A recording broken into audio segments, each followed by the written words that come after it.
ဦးဇင်းတို့ဒီကနေ့တရားပွဲကဧတပေါင်းတော်ကောင်းတို့သိကြတဲ့အတိုင်းပဲဘာကိုအကြောင်းပြုပြီးတော့ကျင်းပတာလဲဆိုရင်ပခုတ်ကူမြို့အမှတ်14ရပ်ကွက်စနစ်သစ်ပထိုးတိုက်ပဏာဏနာယကဆရာတော်ရှင်ကောသလနဲ့တိရကုကဗ္ဗဗုဒ္ဓတက္ကသိုလ်လက်ထောက်ပဋိက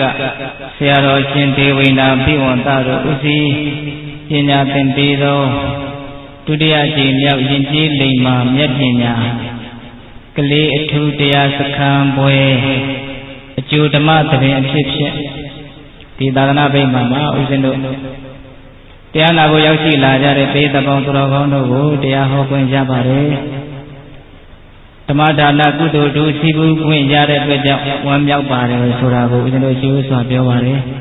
သေတပေါင်းသူတော်ကောင်းတို့ကလည်းပဲမြတ်စွာဘုရားရဲ့တရားတော်ဒီနာယူခွင့်ကြည်ညိုခွင့်ရတယ်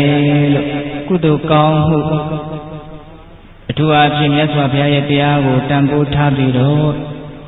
မျက်မျက်နှူးနှူးလေးလေးစားစားနာယူကြည်ညိုနိုင်ဖို့ဦးဇင်းတို့တိုက်တွန်းပါတယ်ဘုရားရဲ့တရားဆိုတာနာယူကြည်ညိုရဖို့မလွယ်ပါဘူးမိမိတို့ကအလွယ်တကူနာယူကြည်နေရတော့ကြည်ညိုနေကြရတော့ခက်ခဲတယ်ဆိုတာသိပြီးတော့မသိတကယ်စင်စစ်ဒီတရားတွေကိုမြတ်စွာဘုရားဟောကြားတော်မူခဲ့လို့တရားဓမ္မတို့ဦးဇင်းတို့တွေနာယူခွင့်ဟောကြားခွင့်ရတယ်ဘုရားသဗ္ဗညုတဉာဏ်ကိုရအောင်တနည်းအားဖြင့်ဒီတရားတော်တွေကို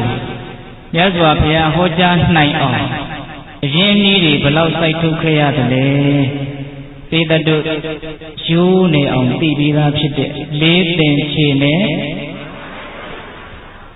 လေးသင်္ချေနဲ့ကဘာတသိန်းကဘာတွေရဲ့အကြီးအတွက်ကိုကြီးတွက်ပြလေးသင်္ချေတသင်္ချေကိုဘလောက်ရှိသလဲတည့်ရဲ့နောက်ကို3ညအလုံး140ထဲပါအဲ့ဒါတသင်္ချေအင်းကြတော့လျှောက်လာစားရတဲ့ထဲကြည့်ပေါ့နော်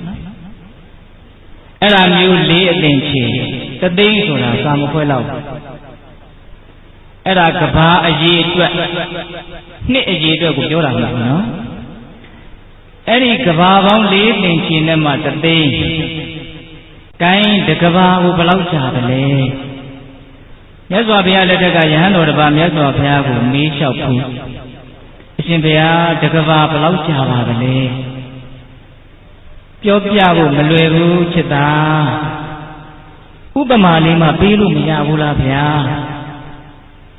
ဥပမာတော့ပေးလို့ရမှာအလျားအနံအမြင့်တယူဇနာစီရှိတဲ့ကြောက်တုံးကြီးတတိုးတယူဇနာကို73မိုင်လို့လည်းပြောကြတယ်နော်ဒါကတော့အယူဆမျိုးမျိုးရှိအဲ့ဒါလောက်အလျားအနံအမြင့်တယူဇနာရှိအောင်ကြီးတဲ့ကြောက်တုံးကြီးတတိုးကိုအနှစ်100အနှစ်1000ကြည့်မှကာတိတိုင်းကဖြစ်တဲ့အင်္ဂတန်နူးညံ့တဲ့အဝတ်ကလေးနဲ့တစ်ချိန်ပေါ့အဲ့ဒီကြောက်တုံးကြီးမှားပြီးတော့ကုံသွားမယ်တဲ့တကဘာဆိုတာမကုံသေးဘူးတဲ့နော်အဲ့ဒီလောက်ကြာတဲ့ကဘာမျိုးဘယ်လောက်တဲ့လို့လေးသင်္ချေနဲ့မှတသိန်းဧတတို့ကိုဦးဇင်းတို့ကဒီစကားဘာကြောင့်ပြောနေရတာလဲတရားကိုတန်ဖိုးထားတတ်ဖို့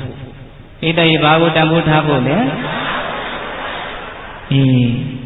အဲ့ဒီလောက်အရင်ကြီးပေးခဲ့ရတာဒီမီးကိုတီထွင်ခဲ့တဲ့အဲ့ဒီဆင်ကမီးဒီပေါင်းကိုကားတစ်စီးတိုက်လောက်အပြည့်စည်းမအောင်မငင်အဖြစ်ခံပြီးတော့မှဒီမီးလေးလင်းခင်ဗျားတို့တို့ခလုတ်ကလေးနှိပ်လိုက်နော်ရသော်ဘယ်အဲ့လောက်ပင်ပင်ပန်းပန်းရှာခဲ့ရခင်ဗျားတို့တို့ကတော့ဘယ်မှာတရားပွဲတွေသွားပြီးတော့နားထောင်လိုက်လွယ်လွယ်လေးလို့အဲ့လိုထင်နော်ဒါဘုရားရဲ့ဂုဏ်ကျေးဇူးတတ္တဝါတဦးတယောက်တရားကိုသိမယ်ဆိုလို့ရှိရင်ငါရဲ့အသေးနှလုံးကိုထုတ်ပေးမှဒီတတ္တဝါကမဲ့ညံဖူညံကိုရမှဆိုရင်မြတ်စွာဘုရားကသူ့ရဲ့အသေးနှလုံးကိုထုတ်ပေးမှပဲအဲ့ဒါလောက်ကရုဏာကြီးနော်ခုတရားဓမ္မတို့ဦးဇင်းတို့တွေဟောကြားနာကြမယ်တရားဒေသနာသည်ဘုရားရှင်ကိုယ်တော်မြတ်ဤကဲ့သို့အရင်ဒီပေါင်းများစွာအနစ်နာပေါင်းများစွာခံယူပြီးမှနာယူကြည်ညိုကြရတဲ့တရားတော်တို့နာယူကြည်ညိုကြရမယ်တရားဒေသနာစီမိုက်ကနည်းနည်းဆိုတကယ်ကျင့်ကြံကြိုးကိုအားထုတ်ရင် ချမ်းသာစေချမ်းသာမှန်ကိုတွေ့နိုင်တဲ့တရားတော်ရဲ့ပုံမှာအဲ့လိုညှိုးရမယ်တန်ဖိုးထားရတန်ဃာတော်ဆက်ဆက်အသက်စွန့်ပြီးတော့မြင့်မြတ်သောစည်းစိမ်တွေကိုစွန့်ပြီးတော့ပယ်ဆောင်လာခဲ့လို့နာယူခွင့်ဟောခွင့်ရတဲ့တရားတော်စေတနာမြတ်သုံးပါးရဲ့ခုံကိုအဲ့ဒါလောက်လေးတော့အာယုံပြုတတ်ရမယ်နော်တခါကြီးမိုက်ညာဒီပခုတ်ကူမျိုးဆိုတာသာသနာတော်မှာအင်မတန်ထင်ရှားပါလားပေးတတ်တို့ဒီလောက်ကတော့သိလိမ့်မယ်လို့ဦးဇင်းတို့ထင်ပါတယ်သို့တော့တတိပေးတဲ့အနေနဲ့ပြောရတယ်နော်ဒီနေ့1368ခုနှောင်တကူလာပြီကျော်ဒီနေ့ဘယ်နေ့ရက်3ရက်နေ့ညပေတပေါင်းသူတော်ကောင်းတို့ကိုဦးဇင်းတို့ဗာတရားဟောမလဲဆိုလို့ရှိခုတ်တကနိကေဓမ္မပဒပါဠိတော်စိတ်တဝဲရဲ့နောက်ဆုံးနှစ်ဂါထာအဲ့ဒီဂါထာနှစ်ပုဒ်ကိုအခြေပြုပြီးတော့ဗမာလိုနာမည်လေးတက်ပြီးတော့ပြောချင်အဲ့ဒီတရားကောင်းစဉ်ထဲမှာအဓိပ္ပာယ်ကြီးအများကြီးပါသွားပေတတို့ဒီတရားမမှတ်မိခြင်းနေပါစေတရားကောင်းစဉ်လေးမှတ်မိခြင်းကိုပဲအဓိပ္ပာယ်ကြီးအများကြီးစဉ်းစားမိသွားအောင်ဦးဇင်းတို့ကပြောချင်တာနော်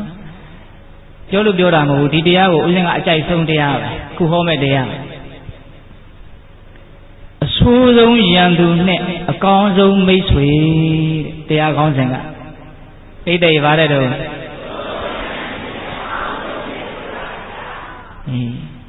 ရန်သူတွေအမျိုးမျိုးရှိတယ်အဲ့ဒီရန်သူတွေတဲကအခုပြောမဲ့ရန်သူတွေအဆိုးဆုံးရန်သူမိတ်ဆွေတွေအမျိုးမျိုးရှိတယ်အခုပြောမဲ့မိတ်ဆွေတွေအကောင်းဆုံးမိတ်ဆွေတရားဓမ္မတို့ဦးဇင်းတို့လောကမျက်လုံးနဲ့ကြည့်တာမဟုတ်မြတ်စွာဘုရားရဲ့တပ်ပင်ညုတဉာဏ်မျက်လုံးကိုအမိပြုပြီးတော့ကြည့်ပြီးတော့ပြောတဲ့စကားပေါ့နော်ဂါထာနှစ်ပုဒ်ပထမဂါထာကဦးဇင်းတို့နန္ဒနွားကြောင်းသားမြတ်စွာဘုရားကိုဆွမ်းကပ်တယ်မြတ်စွာဘုရားတရားဟောတယ်သောတာပန်ဖြစ်တယ်မြတ်စွာဘုရားကျောင်းတော်ပြန်ကြွတော့မြတ်စွာဘုရားကိုလိုက်ပို့တယ်မြတ်စွာဘုရားလိုက်ပို့အပြန်မှာမုတ်ဆိုးတယောက်ကမြားနဲ့ပြစ်တတ်လို့အဲ့ဒီနန္ဒနွားကျောင်းသားသေရဟိုနောက်ခလန်းလန်းကယဟန်တော်တွေကဒီအလောင်းကိုတွေ့တော့မြတ်စွာဘုရားကိုလျှောက်တယ်မြတ်စွာဘုရားနန္ဒလို့စိတ်ကောင်းနှလုံးကောင်းရှိတဲ့သောတာပန်အရိယာသည်ဤကဲ့သို့အသေးဆိုးနဲ့မသေးတိုက်ပါဘူးဗျာတဲ့ဒီတော့မြတ်စွာဘုရားကစိတ်သားတို့အခုသူ့ရဲ့အပြုအမူကိုကြည့်မယ်ဆိုရင်တော့မသေးတိုက်ဘူးပေါ့သို့တော့တစ်ချိန်တုန်းကသူပြုခဲ့တဲ့အကုသိုလ်ကသူ့ကိုတတ်တာတဲ့အဲ့ဒီမှာဂါထာလေးတစ်ပုဒ်မြတ်စွာဘုရားဟောတယ်အဲ့ဒီဂါထာလေးကိုဒီကနေ့ညနာယူကြည်ညိုကြရမယ်နော်နောက်ဂါထာတစ်ပုဒ်ကပေတတို့သိပါတယ်ယောက်ျားကနေမိန်းမဖြစ်သွားတာမိန်းမကနေတစ်ခါပြန်ပြီးတော့ယောက်ျားပြန်ဖြစ်သွားတာဘယ်သူတဲ့တော့သောရိယနော်ဒါသိတယ်နော်အဲ့ဒီသောရိယတထေသားယဟန်ပြုသွားတယ်ယဟန်ပြုသွားတော့လူတွေကလည်းကတိကတ္တလာမေးကြတာဗျအရှင်ဘုရားတဲ့ယောက်ျားဘဝကရခဲ့တဲ့သား2ယောက်နဲ့မိန်းမဘဝမှာရတဲ့သား2ယောက်ကိုဘယ်သားတွေကိုကိုချစ်ပါသလဲမိန်းမဘဝကရခဲ့တဲ့သား2ယောက်ကိုကိုချစ်တယ်လူတယောက်တည်းကနေပြီးတော့အတွေ့အကြုံတူကိုတွေ့ပြီးတော့ပြောတာမိခင်မြတ်တာနဲ့ဖခင်မြတ်တာဘယ်ဟာကြီးတယ်လဲဆိုတာဖြေပေါ်သွားတယ်သိလားနောက်တော့ခဏခဏလာမေးနေတော့ရှစ်လွန်းလို့လူတွေ့မခံတော့ဘူးတိုးထဲမှာတရားအထုတ်တယ်အဲ့ဒီမှာယဟန္တာဖြစ်တယ်ဒီလိုလဲလာမေးတာပဲလူတွေကရှင်ဘုရားဘယ်သားကိုပို့ချစ်တယ်အဲ့ဒီတော့ဘယ်သားမှငါမချစ်တော့ဘူးအဲ့ဒီမှာမြတ်စွာဘုရားကိုဟောဒီသောရိယယဟန်တိယဟန္တာတို့ရဲ့စကားကိုပြောနေပါတယ်ဆိုလျှောက်ကြတယ်ဒီတော့မှမြတ်စွာဘုရားကချက်သားတို့သူသည်အရဟတမအရဟတဖို့ကိုရပြီးပြီသူပြောတဲ့စကားအမှန်ပဲအဲ့ဒီချမ်းသာစေချမ်းသာမှန်ကိုအမေဖေကမပေးနိုင်ဘူးကိုယ့်ရဲ့စိတ်ကောင်းနှလုံးကောင်းကသာပေးနိုင်တယ်ဆိုပြီးတော့ဂါထာလေးတစ်ပုဒ်ဟောတယ်ဂါထာဘယ်နှပုဒ်ရှိသွားပြီလဲနှစ်ပုဒ်အဲ့ဒီဂါထာနှစ်ပုဒ်ကိုအခြေခံပြီးတော့ဗမာလိုတရားနာမည်လေးတက်ထားပါတယ်ဗါတဲ့လေအဆိုးဆုံးရန်သူနဲ့အကောင်းဆုံးမိတ်ဆွေအဆိုးဆုံးရန်သူနဲ့အကောင်းဆုံးမိတ်ဆွေဆိုတဲ့တရားကိုမဟောကြသေးခင်မနာကြသေးခင်မှာတရားတော်အလုံးကိုဟောကြားတော်မူခဲ့တဲ့ဘုရားရှင်ကိုတော်မြတ်ရဲ့အင်မတန်အေးချမ်းကြည်လင်တော်မူတဲ့မဟာကရုဏာကိုသိစရာတရားလုံးစုံကိုသိတော်မူမြင်တော်မူတဲ့သဗ္ဗညုတဉာဏ်တိဟုသောပညာကို ထိုကရုဏာကုံပညာကိုနှစ်ပါးစုံလို့ဖြင့်ပြည့်စုံတော်မူတဲ့ဘုရားရှင်ကိုတော်မြတ်ကိုယူသိမြတ်နှုတ်ရှိခိုးပူဇော်ကြအောင်စို့ကရုဏာတိတလဟရယံပညာပိဇောတဝိဟတမောဟတမံသန္နရမရလောကကရုံဝန္တိသူကတံဂတိဝိမု dd ံကရုဏာတိတလဟရယံမဟာကရုဏာတော်ဖြင့်ဤမြသောစိတ်နှလုံးလေးရှိတော်မူပါပေထသောပညာပိဇောတဝိဟတမောဟတမံအရဟတမတိဟူသောအယံဝလင်းဖြင့်ဝိဇ္ဇာတိဟူသောအမိုက်မောင်ကိုဖယ်ခွာတော်မူပြီးထသောသာနရမရလောကကရုံလူနတ်မြမတတ္တဝအနန္တတို့၏ကြောက်ထီးတန်တုအလီကရုပြုရာတဆူရီသောဆရာသခင်သည်ဖြစ်တော်မူပါ၏ထသောဂတိဝိမု dd ံဒေဝမနုဿနိရယနှင့်ပေတတလိစ္ဆံလာယအရှိငါတံသောဂတိတို့မှလီအထူးသဖြင့်ကင်းလွတ်တော်မူပြီးထသောသူကတံတတ္တဝတို့အားအကျိုးများကြောင့်ဟုတ်မှန်သောစကားကောင်းမှုသာမြတ်ဆိုတော်မူပါ၏ထသောဗုဒ္ဓံသစ္စာလေးရတရားမြတ်ကိုလက်ပေါ်တင်ထားပရမကဲ့သို့ပြတ်သားထင်နှင်သိမြင်ပေတတ်ဘုရားရှင်ကိုယ်တော်မြတ်ကြီးသည်ဘုရားရှင်ကိုယ်တော်မြတ်ကြီးကိုမယံတရားဟောပုဂ္ဂိုလ်တရားနာပုဂ္ဂိုလ်ခေါ်ဆိုပညတ်ပရမတ်မမူယုံနာနှပြဖြစ်ကြပါသောဘုရားတပည့်တော်တို့သည်ဝိရိဝနာမှာကာယဝစီမနောရှိ၍သုံးလီဒွါရပနာမဖြင့်ဒုက္ခယူကျူးလက်ဆုံမူကားရှိခိုးဥညွတ်ပါ၏မြတ်စွာဘုရား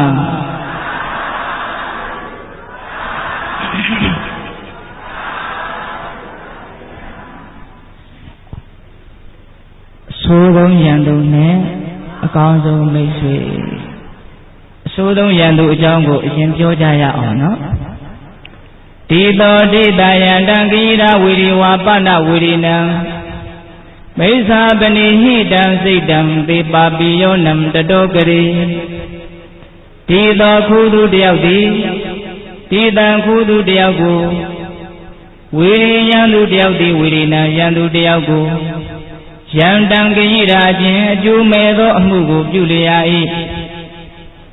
တတောထုခုသူယံဘက်အချင်းချင်းဒုက္ခပေးကြတာတွေထက်မိစ္ဆာပဏိဟိတံမှားယွင်းစွာဆောက်တည်၍ထားအပ်သောစိတ်တံမကောင်းသောအကုသိုလ်စိတ်တို့သည်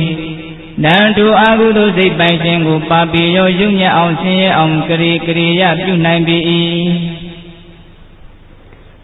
ယံဘက်ဖူးသူအချင်းချင်းစိတ်ွယ်ရာမှာဒုက္ခပေးဖို့အခါခွင့်သင့်တဲ့အခါမှာတွေ့ကြပြီဆိုကြပါစို့အဲ့ဒီလိုရံပဲအချင်းချင်းတွေ့လို့ရှိရင်စိတ်ရှိလက်ရှိသနာညာတာခြင်းမရှိမိမိရဲ့ရံဘက်ကိုဒုက္ခပေးမှာပဲဒုက္ခပေးလို့ရရင်ရံပဲအချင်းချင်းခိုးသူအချင်းချင်းဘာလို့ကြမှာလဲဒုက္ခပေးရင်သူ့ကိုနစ်နာသွားမှလေလားဆင်းရဲသွားမှလေလားလို့ငဲ့ညာတဲ့သဘောရှိပါမလားမရှိဘူးအဲ့ဒီလိုရံဘက်ခိုးသူအချင်းချင်းတယောက်ကိုတယောက်အခါခွင့်သင့်တဲ့အခါမှာအကြီးအကျယ်ဒုက္ခပေးကြတာဒီထက်မကောင်းသဖြင့်ဆောက်တည်အပ်သောမကောင်းသောစိတ်တို့သည်အဲ့ဒီမကောင်းသောစိတ်ဖြစ်ခွင့်ပြုတဲ့ပုဂ္ဂိုလ်ကိုပို့ပြီးတော့ဒုက္ခပေးနိုင်တယ်။ဘာမှနားမလဲစရာမရှိအောင်ကိုမြတ်စွာဘုရားရဲ့ဒေသနာဟာရှင်းလင်းပါတယ်။နော်တခါကြီးမိုက်မြရံဘက်ခိုးသူချင်းချင်းဒုက္ခပေးတာထက်မကောင်းတဲ့စိတ်ဖြစ်မိပြီဆိုရင်ကိုယ့်ရဲ့မကောင်းတဲ့စိတ်ကကိုယ့်ကိုပူပြီးတော့ဒုက္ခပေးနိုင်တယ်တဲ့ရန်သူတွေအမျိုးမျိုးရှိတယ်နော်ကိုယ့်ဉာဏ်နဲ့ကိုယ်သတ်မှတ်ထားကြတယ်ဘယ်ဟာရန်သူဘယ်ဟာရန်သူအကျဉ်းများအဖြစ်တော့ကိုယ့်ကိုဒုက္ခပေးတယ်စိတ်မချမ်းသာအောင်လုပ်တယ်ဒါရန်သူလို့သတ်မှတ်ကြကိုယ့်ကိုဒုက္ခပေးတယ်လို့ရန်သူလို့သတ်မှတ်မယ်ဆိုရင်မကောင်းသောစိတ်ကြီးဟုသောရန်သူသည်သာလည်းအဆိုးဝါးဆုံးရန်သူပဲတဲ့တကယ်အကြီးကျယ်ဆုံးနဲ့အဆိုးဝါးဆုံးရန်သူအစစ်ကိုမြတ်စွာဘုရားရဲ့ဒေသနာတော်ကိုအမိပြုပြီးတော့အဖြေထုတ်လိုက်ပါပြီဘယ်သူတဲ့လဲမကောင်းသောစိတ်ကြီးမဟုတ်ဘူးနော်မကောင်းသောစိတ်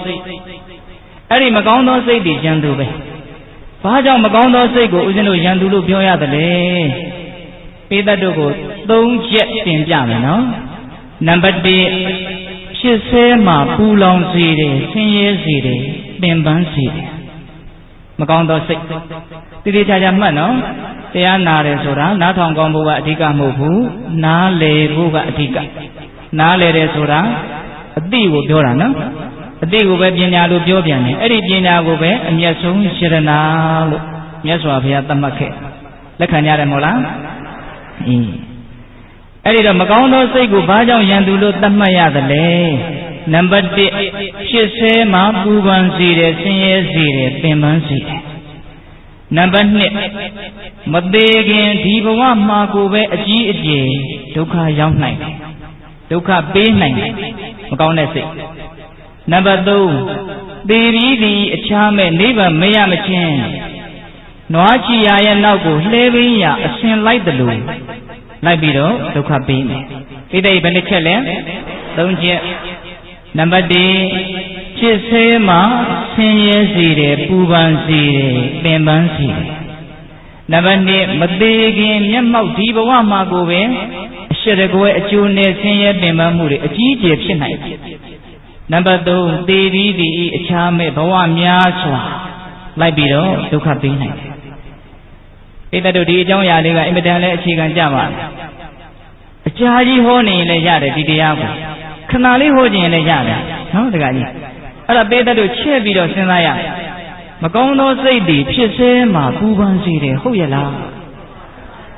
စိတ်ဓာနုပဒနာကမ္မထံကိုအားထုတ်မှုတဲ့ပုဂ္ဂိုလ်တွေဆိုရင်ပူပြီးတော့နားလည်လိမ့်မကောင်းသောစိတ်ဆိုတာဘာလဲပိဋကတို့သိတယ်နော်လူကျင်တာမကောင်းသောစိတ်နော်မကြည်နပ်တာမကောင်းသောစိတ်မိုက်မဲတာမသိတာမကောင်းသောစိတ်ပြိုင်ကျင်တာဆိုင်ကျင်တာမကောင်းသောစိတ်နော်စိတ်တသိက်တွေနဲ့တွဲနေတဲ့စိတ်ပေါ့နော်ပြီးတော့သူများကြီးပွားတာကိုနားမထောင်ကျင်ဘူးဒါကိုအရှင်းဆုံးပြောတော့မနာလိုဘူးဘာလဲအဲ့ဒါအိတ်တာနော်သူများကိုလို့ရတာမျိုးတွေမရစေခြင်းမူမစ္စရိယအဲ့ဒီစိတ်တွေဟာမကောင်းတဲ့စိတ်လို့သိဒီခန္ဓာကိုယ်ကြီးကိုပဲငါလို့ထင်တယ်စိတ်ကိုပဲငါစိတ်လို့ထင်တယ်ဒိဋ္ဌိနော်အဲ့ဒီမကောင်းတဲ့စိတ်တွေဟာဖြစ်ဆဲမှာပူပန်စေတယ်တဲ့အဲ့ဒါစိတ်တ ानु ပဒနာကမ္မထာအားထုတ်မှုတဲ့လူဆိုလို့ရှိရင်လောဘဖြစ်ရတာဘလောက်မောသလဲဆိုသိဟိုဟာလေးလိုချင်တရားလေးရခြင်းမရသေးသမျှ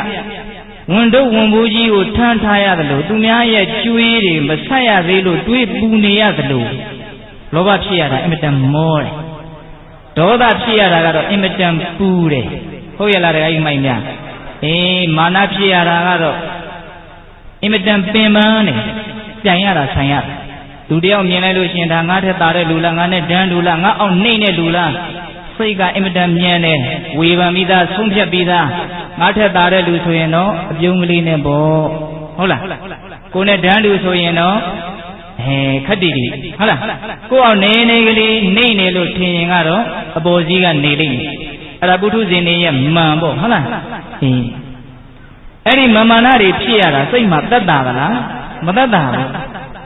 အဲ့ဒါသွေးတိုးယောဂါတို့နှလုံးယောဂါတို့ရှိတဲ့လူဆိုပိုးတောင်သိတာသိတယ်ရုပ်တရက်သေးသွားနိုင်တယ်ဒီလိုတေဟိုခေတ်ကသီလရှင်နွယ်ဝင်နေပေါ့လေထားပါတော့ဘိက္ခုနီပေါ့နော်ဒီအခုကနားလေအောင်ဦးဇင်ကသီလရှင်ကိုသွားအမှတ်ရဘိက္ခုနီမှာတပါးဥပုပ်ပြုရင်းနဲ့တိမ်အထွက်မှာထုလုပ်ထားတဲ့လူလင်ပြိုရုပ်ကိုကြည့်ပြီးတော့မတ်တက်ရက်ပြီးတော့ငေးနေတာလောဘတွေဖြစ်နေတာအဲ့ဒါဥပုပ်ပြုပြီးတော့သူတငယ်ချင်းဘိက္ခုနီမတွေကလာသွားကြစို့ဆိုလက်ကိုဆွဲခေါ်လိုက်တာအဲ့ဒီနားတင်ဘိုင်းကနေလဲသွားကြည့်တော့အသက်မရှိတော့ဂျာကမီးလောင်သွားတာနော်တခါကြီးမိုက်များ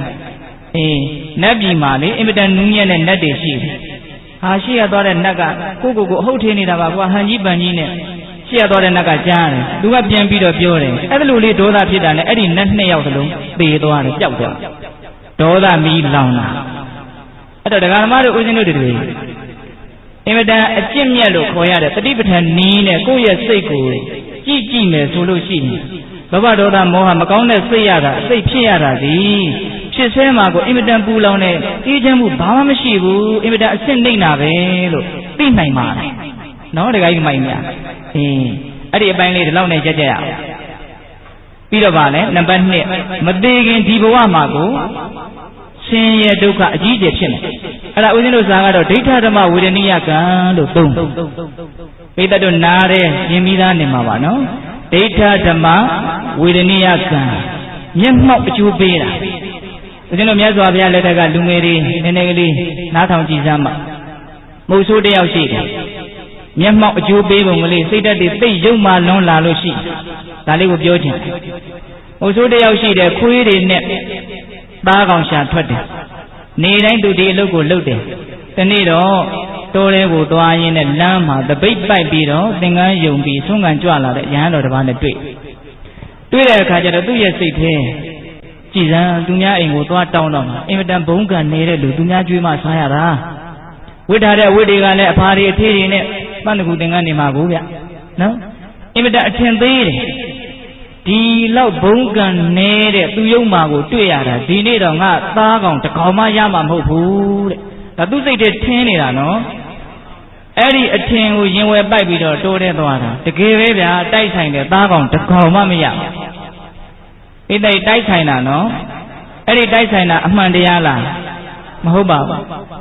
ဖြစ်တတ်တယ်အဲ့ဒါကို तू အမှန်တရားလို့ထင်တယ်အဲ့ဒီမို့ဆိုးကအဲ့ဒါနဲ့ငါဒီနေ့သားကောင်တစ်ကောင်မှမရတာအဲ့ဒီဘုံကံနေတဲ့လူယုံမာကြောင့်ပဲအဲ့ဒါစိတ်တွေတနေကုန်တူပြီးတော့သားကောင်မရဘဲနဲ့အိမ်ပြန်လာကံဆိုးရင်တော့အဲ့ဒီယဟန်နဲ့အပြန်မှာထက်တွေ့တဲ့အခါကျတော့ဒီလောက်ငါ့ကိုဒုက္ခပေးတဲ့လူသိရောပေါ့ဟိုကဒုက္ခပေးသလားမပေးပါဘူးအဲ့တော့ထွေးတွေနဲ့လိုက်ရှူးတိုက်ပြေးရတယ်ယဟန်တော်ကတောင်းမှနဲ့မလုပ်ပါနဲ့တခါကြီးဒီလိုမလုပ်ပါနဲ့မရအဲ့ဒါနဲ့ယဟန်တော်ကလက်ခုပ်တစ်ပေါင်လောက်ထိတော့ငါတို့တက်ခွင့်ရှိတယ်ဆိုပြီးတော့လက်ခုပ်တစ်ပေါင်လောက်မြင်တဲ့တစ်ပင်ပေါ်ဥရဖားရတက်ပြေးခြေတော်နဲ့ချောင်းတွဲလောင်းကြဒီလိုပြေးလို့လွတ်ရိုးလားဆိုပြီးတော့မြားထန်တဲ့အောက်ကထိုးတခါကြီးဒီလိုမလုပ်သင့်ပါဘူးတောင်းမှန်တကူလုံးချွေးတွေပြန်လာတယ်ပူးလောင်နေတယ်ဘာမှမတတ်နိုင်သူ့ရဲ့စိတ်ဓာတ်ဟာဘလောက်ယုံမာနေပြီလဲစိတ်ဓာတ်တို့စဉ်းစားကြည့်နော်အဲ့ဒီယုံမာမှုလေးကမကြခင်ကျိုးပေးတော့မှာမကြခင်ပေါက်ကွဲတော့မှာအဲ့ဒါလေးကအဲ့ဒါလို့သူဇိမ်ပြေးနေပြေးမကောင်းဘူးဆိုတာလှုပ်ဆဲတော့ပြားရည်လို့ချိုတာပဲပြီးရင်တော့မီးလို့ပူတာပဲဗျနော်တခါကြီးမိုင်မြအဲ့ဒီမှာသူများတယ်နဲ့တို့အပေါ်ကယဟန်တော်ကဒီကိုယ်လုံးပူလောင်နေတာဆိုတော့အလှဲ့အပြောင်းကလေးကံကြမ္မာအလှဲ့အပြောင်းကလေးကယုံထားတဲ့အပေါ်ရန်ဧကတိကအောက်ကိုလျှော့ကျသွားတယ်မသိလိုက်အဲ့ဒါအောက်ကမြားတယ်နဲ့ထိုးနေတဲ့မုတ်ဆိုးရဲ့ခေါင်းပေါ်ကိုခြုံရပြီးသားကျတယ်အဲ့ဒါခွေးတွေကဝင်ကြိုက်တယ်ဗျာအဲ့ဒီမှာဘုံဘုံလေးဝင်ခွဲကြကြိုက်ကြအဲ့ဒီမှာယဟန်တော်ကတစ်ကိုင်းကျိုးအချောက်တွေပါလေကျိုးပြီးတော့6ရတယ်အဲ့ဒီမှာခွေးတွေကငါတို့သခင်ကိုမျက်စိမှားပြီးတော့ကိုက်မိပြီဆိုတိုးတဲ့ဝင်ပြေးကြအဲ့ဒါတစ်ပင်ပေါ်ကဆင်းပြီးယဟန်တော်ကသင်္ကန်းလှန်ကြည့်တော့အသက်မရှိတော့သွေးတန်ရဲရဲနဲ့သိဆုံးနေတိတ်မကြလိုက်ဘူးနော်ဒိဋ္ဌဓမ္မဝေဒနိယကံအဲ့ဒီမှာယဟန်တော်ကသူတော်ကောင်းဆိုတော့ငါရဲ့သင်္ကန်းကျသွားလို့သူတရားရှာတာငါမှသီလမြန်းပျက်စီးရောသလားစဉ်းစားအဲ့ဒါနဲ့တပိတ်တီကြနေတာတွေကောက်ပြုတ်ပြီးတော့သင်္ကန်းယုံပြီးတော့မြတ်စွာဘုရားဒီကြွသွားဟောတော့မြတ်စွာဘုရားကိုလျှောက်တယ်ဒီလိုဒီကြောင်းပဲဗျာအဲ့ဒီမှာမြတ်စွာဘုရားချက်သားတင့်မှာအပြစ်မရှိပါဘူးသီလဝိသုဒ္ဓိစင်ကြယ်ပါတယ်လေညာဘက်ကိုလေတိုက်တဲ့ဘက်ကိုလှည့်ပြီးတော့အင်မတန်နူးညံ့တဲ့မြူမုံတွေဖုံတွေကိုပြစ်ကျင်းမယ်ဆိုရင်အဲ့ဒီလူရဲ့မျက်စိမျက်ခွက်ပေါ်ကိုပဲမြူမုံတွေဟာပြန်ကျလာလိမ့်နော်အဲ့ဒီမှာမြတ်စွာဘုရားကသူ့ရဲ့မကောင်းတဲ့စေတနာစိတ်တွေကသူ့ကိုစီမံသွားတာအခုမှအဲ့ဒီမုတ်ဆိုးဟာဒီလိုမိုက်တာမဟုတ်ဘူးဟိုတုန်းကလည်းဒီလိုမိုက်ဖူးတာပဲဆိုပြီးဦးဇင်းတို့ဇတ်တော်တခုဟောသေးတယ်ဗျမြတ်စွာဘုရားကပြောမှတော့ဆုံးအောင်ပြောလိုက်ပါတော့မယ်နော်တခုသောဘဝအဲ့ဒီမုတ်ဆိုးကဆေးသမားတယောက်ဖြစ်တယ်တရွာလုံးလှည့်လည်ပြီးတော့ဆေးသမားဆိုတော့လူနာရှာတာပေါ့ကျမ်းမာရေးကောင်းလိုက်တာတရွာလုံးလူနာတယောက်မှမရှိဘူးအဲ့ဒီရွာကံကောင်းတယ်မဟုတ်လားရွာအတွက်ကံကောင်းပြီမလို့ဆေးဆရာအတွက်ကတော့လူနာမရှိတာကံဆိုးတာပေါ့သူပတ်စံမလို့ရတော့မလဲအဲ့ဒါနဲ့စိတ်ပြက်ပြီးတော့ရွာထဲကထွက်လာရွာအထွက်လမ်းစုံလမ်းကွာလင်းလေးကွာရောက်တော့ကလေးတွေဆော့ကစားနေတာမြင်တယ်အဲ့ဒါနဲ့သူကအကြံထုတ်တယ်ဒီနေ့ပတ်စံရအောင်ဘယ်နဲ့လုပ်ရမှာမလို့သိတဲ့ပတ်စံဆိုတာလည်းသိရခြင်းလုံးအာကြီးလာရင်မဟုတ်တဲ့အကြံတွေကထွက်လာတတ်တယ်နော်အဲ့ဒါနဲ့လျှောက်ဘေးပြီးကြည့်တဲ့အခါကျတော့သစ်ပင်ကွာကြားမှာခေါင်းထွက်ပြီးတော့အိတ်နေတဲ့မွေးတကောင်ကိုလည်းမြင်တယ်ကလေးတွေဆော့နေတာကိုလည်းမြင်တယ်ပတ်စံကလည်းရခြင်းနေတာ အဲ့ဒီသုံးခုရောမှွေပြီးတော့တွေးလိုက်တာအတွေးတစ်ခုထွက်လာတယ်ဘယ်လောက်များအဖို့တန်မဲ့အတွေးလဲဟေ့ကလေးတွေသင်ပင်ပေါ်မှာဇရက်တိုက်ရှိတယ်အဲ့ဒီဇရက်ကိုတက်နှိုင်းလို့ခိုင်းတာအဲ့ဒီကလေးမွေးကြိုက်ပြီဆိုတော့မှသူချေးကူမှပတ်စံရဖို့နော်အဲ့ဒါနဲ့သင်ပင်ပေါ်တက်တယ်ကလေးတယောက်ကတိုက်တိုက်ဆိုင်ဆိုင်အဲ့ဒါဖရာလောင်းလေးပဲဖရာလောင်းကတတိရှိတယ်တက်ပြီးတော့ဇရက်ဆိုပြီးမမှီမကန်းနဲ့နှိုက်လိုက်တာမွေးရဲ့ခေါင်းအောက်ဆလေပင်လေးကိုသွားဆုပ်မိမွေးကပြန်လှည့်ပြီးတော့မကိုက်နိုင်တဲ့အခြေအနေမျိုးအဲ့ဒီမှာအဲ့ဒီခေါင်းကိုမွေမှန်းသိတော့လှန့်ပြီးတော့အောက်ဆွဲချလိုက်အဲ့ဒီမွေကအောက်ကနေမတ်တရက်မော့ကြည့်နေတဲ့ဆေးသမားရဲ့ခေါင်းပေါ်တဲ့တွေကိုချအဲ့ဒါလေပင်ကိုရစ်ပြီးတော့နှစ်ဖူးကိုပေါက်တယ်တဲ့အဲ့ဒီမွေကအဲ့ဒီနားတင်သူများဆေးခုမဲ့ဆေးဆရာသူ့ကိုသူပြန်ပြီးတော့မကုနိုင်သေးခင်မှာပဲသေသွားတယ်ဒါလေးကိုဦးစင်ကကြည့်တော့အခုယုံမာတဲ့လူဟာငကိုတုန်းကလည်းယုံမာတတ်တဲ့သဘောရှိတကူလို့သိရအခုယုံမာရင်လည်းနောင်မှာယုံမာတဲ့အကျင့်တွေပါနေမှာပဲလို့သိရနော်တခါကြီးမိုင်းများအဲ့တော့ကိုစီစစ်ပေါ့ဗျာမကောင်းတဲ့အကျင့်တွေမကောင်းတဲ့အပြောတွေမကောင်းတဲ့အပြုတွေလက်ခံထားမယ်ဆိုလို့ရှိရင်ရှေ့လျှောက်လေဒီအကျင့်တွေကပြောင်းမှာမဟုတ်ဘူးလို့အဲ့ဒါလိုနားလည်ပြီးတော့သာသနာနဲ့တွေ့တဲ့အခါမှာမကောင်းတဲ့အကျင့်တွေကိုတတ်နိုင်တယ်များဖျောက်သိနေမဟုတ်လားအဲ့တော့ဦးဇင်းတို့ပြောနေတာကပါလေစိတ်ဓာတ်တွေဟာသိပ်ပြီးတော့ဆိုးဝါးလွန်းလာပြီဆိုရင်ဒီဘဝတင်ပါလေအကျိုးပေးတတ်တယ်ဟုတ်ရဲ့လားနံပါတ်1ဖြစ်သေးမှာပူလောင်စေတယ်နံပါတ်2ဒီဘဝတင်အကျိုးပေးတယ်နံပါတ်3သေပြီးဒီအခြားမဲ့မှာလိုက်ပြီးတော့ဒုက္ခပေးတတ်တယ်မနောပုပင်္ဂမဓမ္မမနောတိဋ္ဌမနောမေယမနတ္တစေပတုဒေနပါတတိဝံကရောတိဝါတတောနံဒုက္ခမနွေတိသက္ကံဝဝဟာတောပဒံ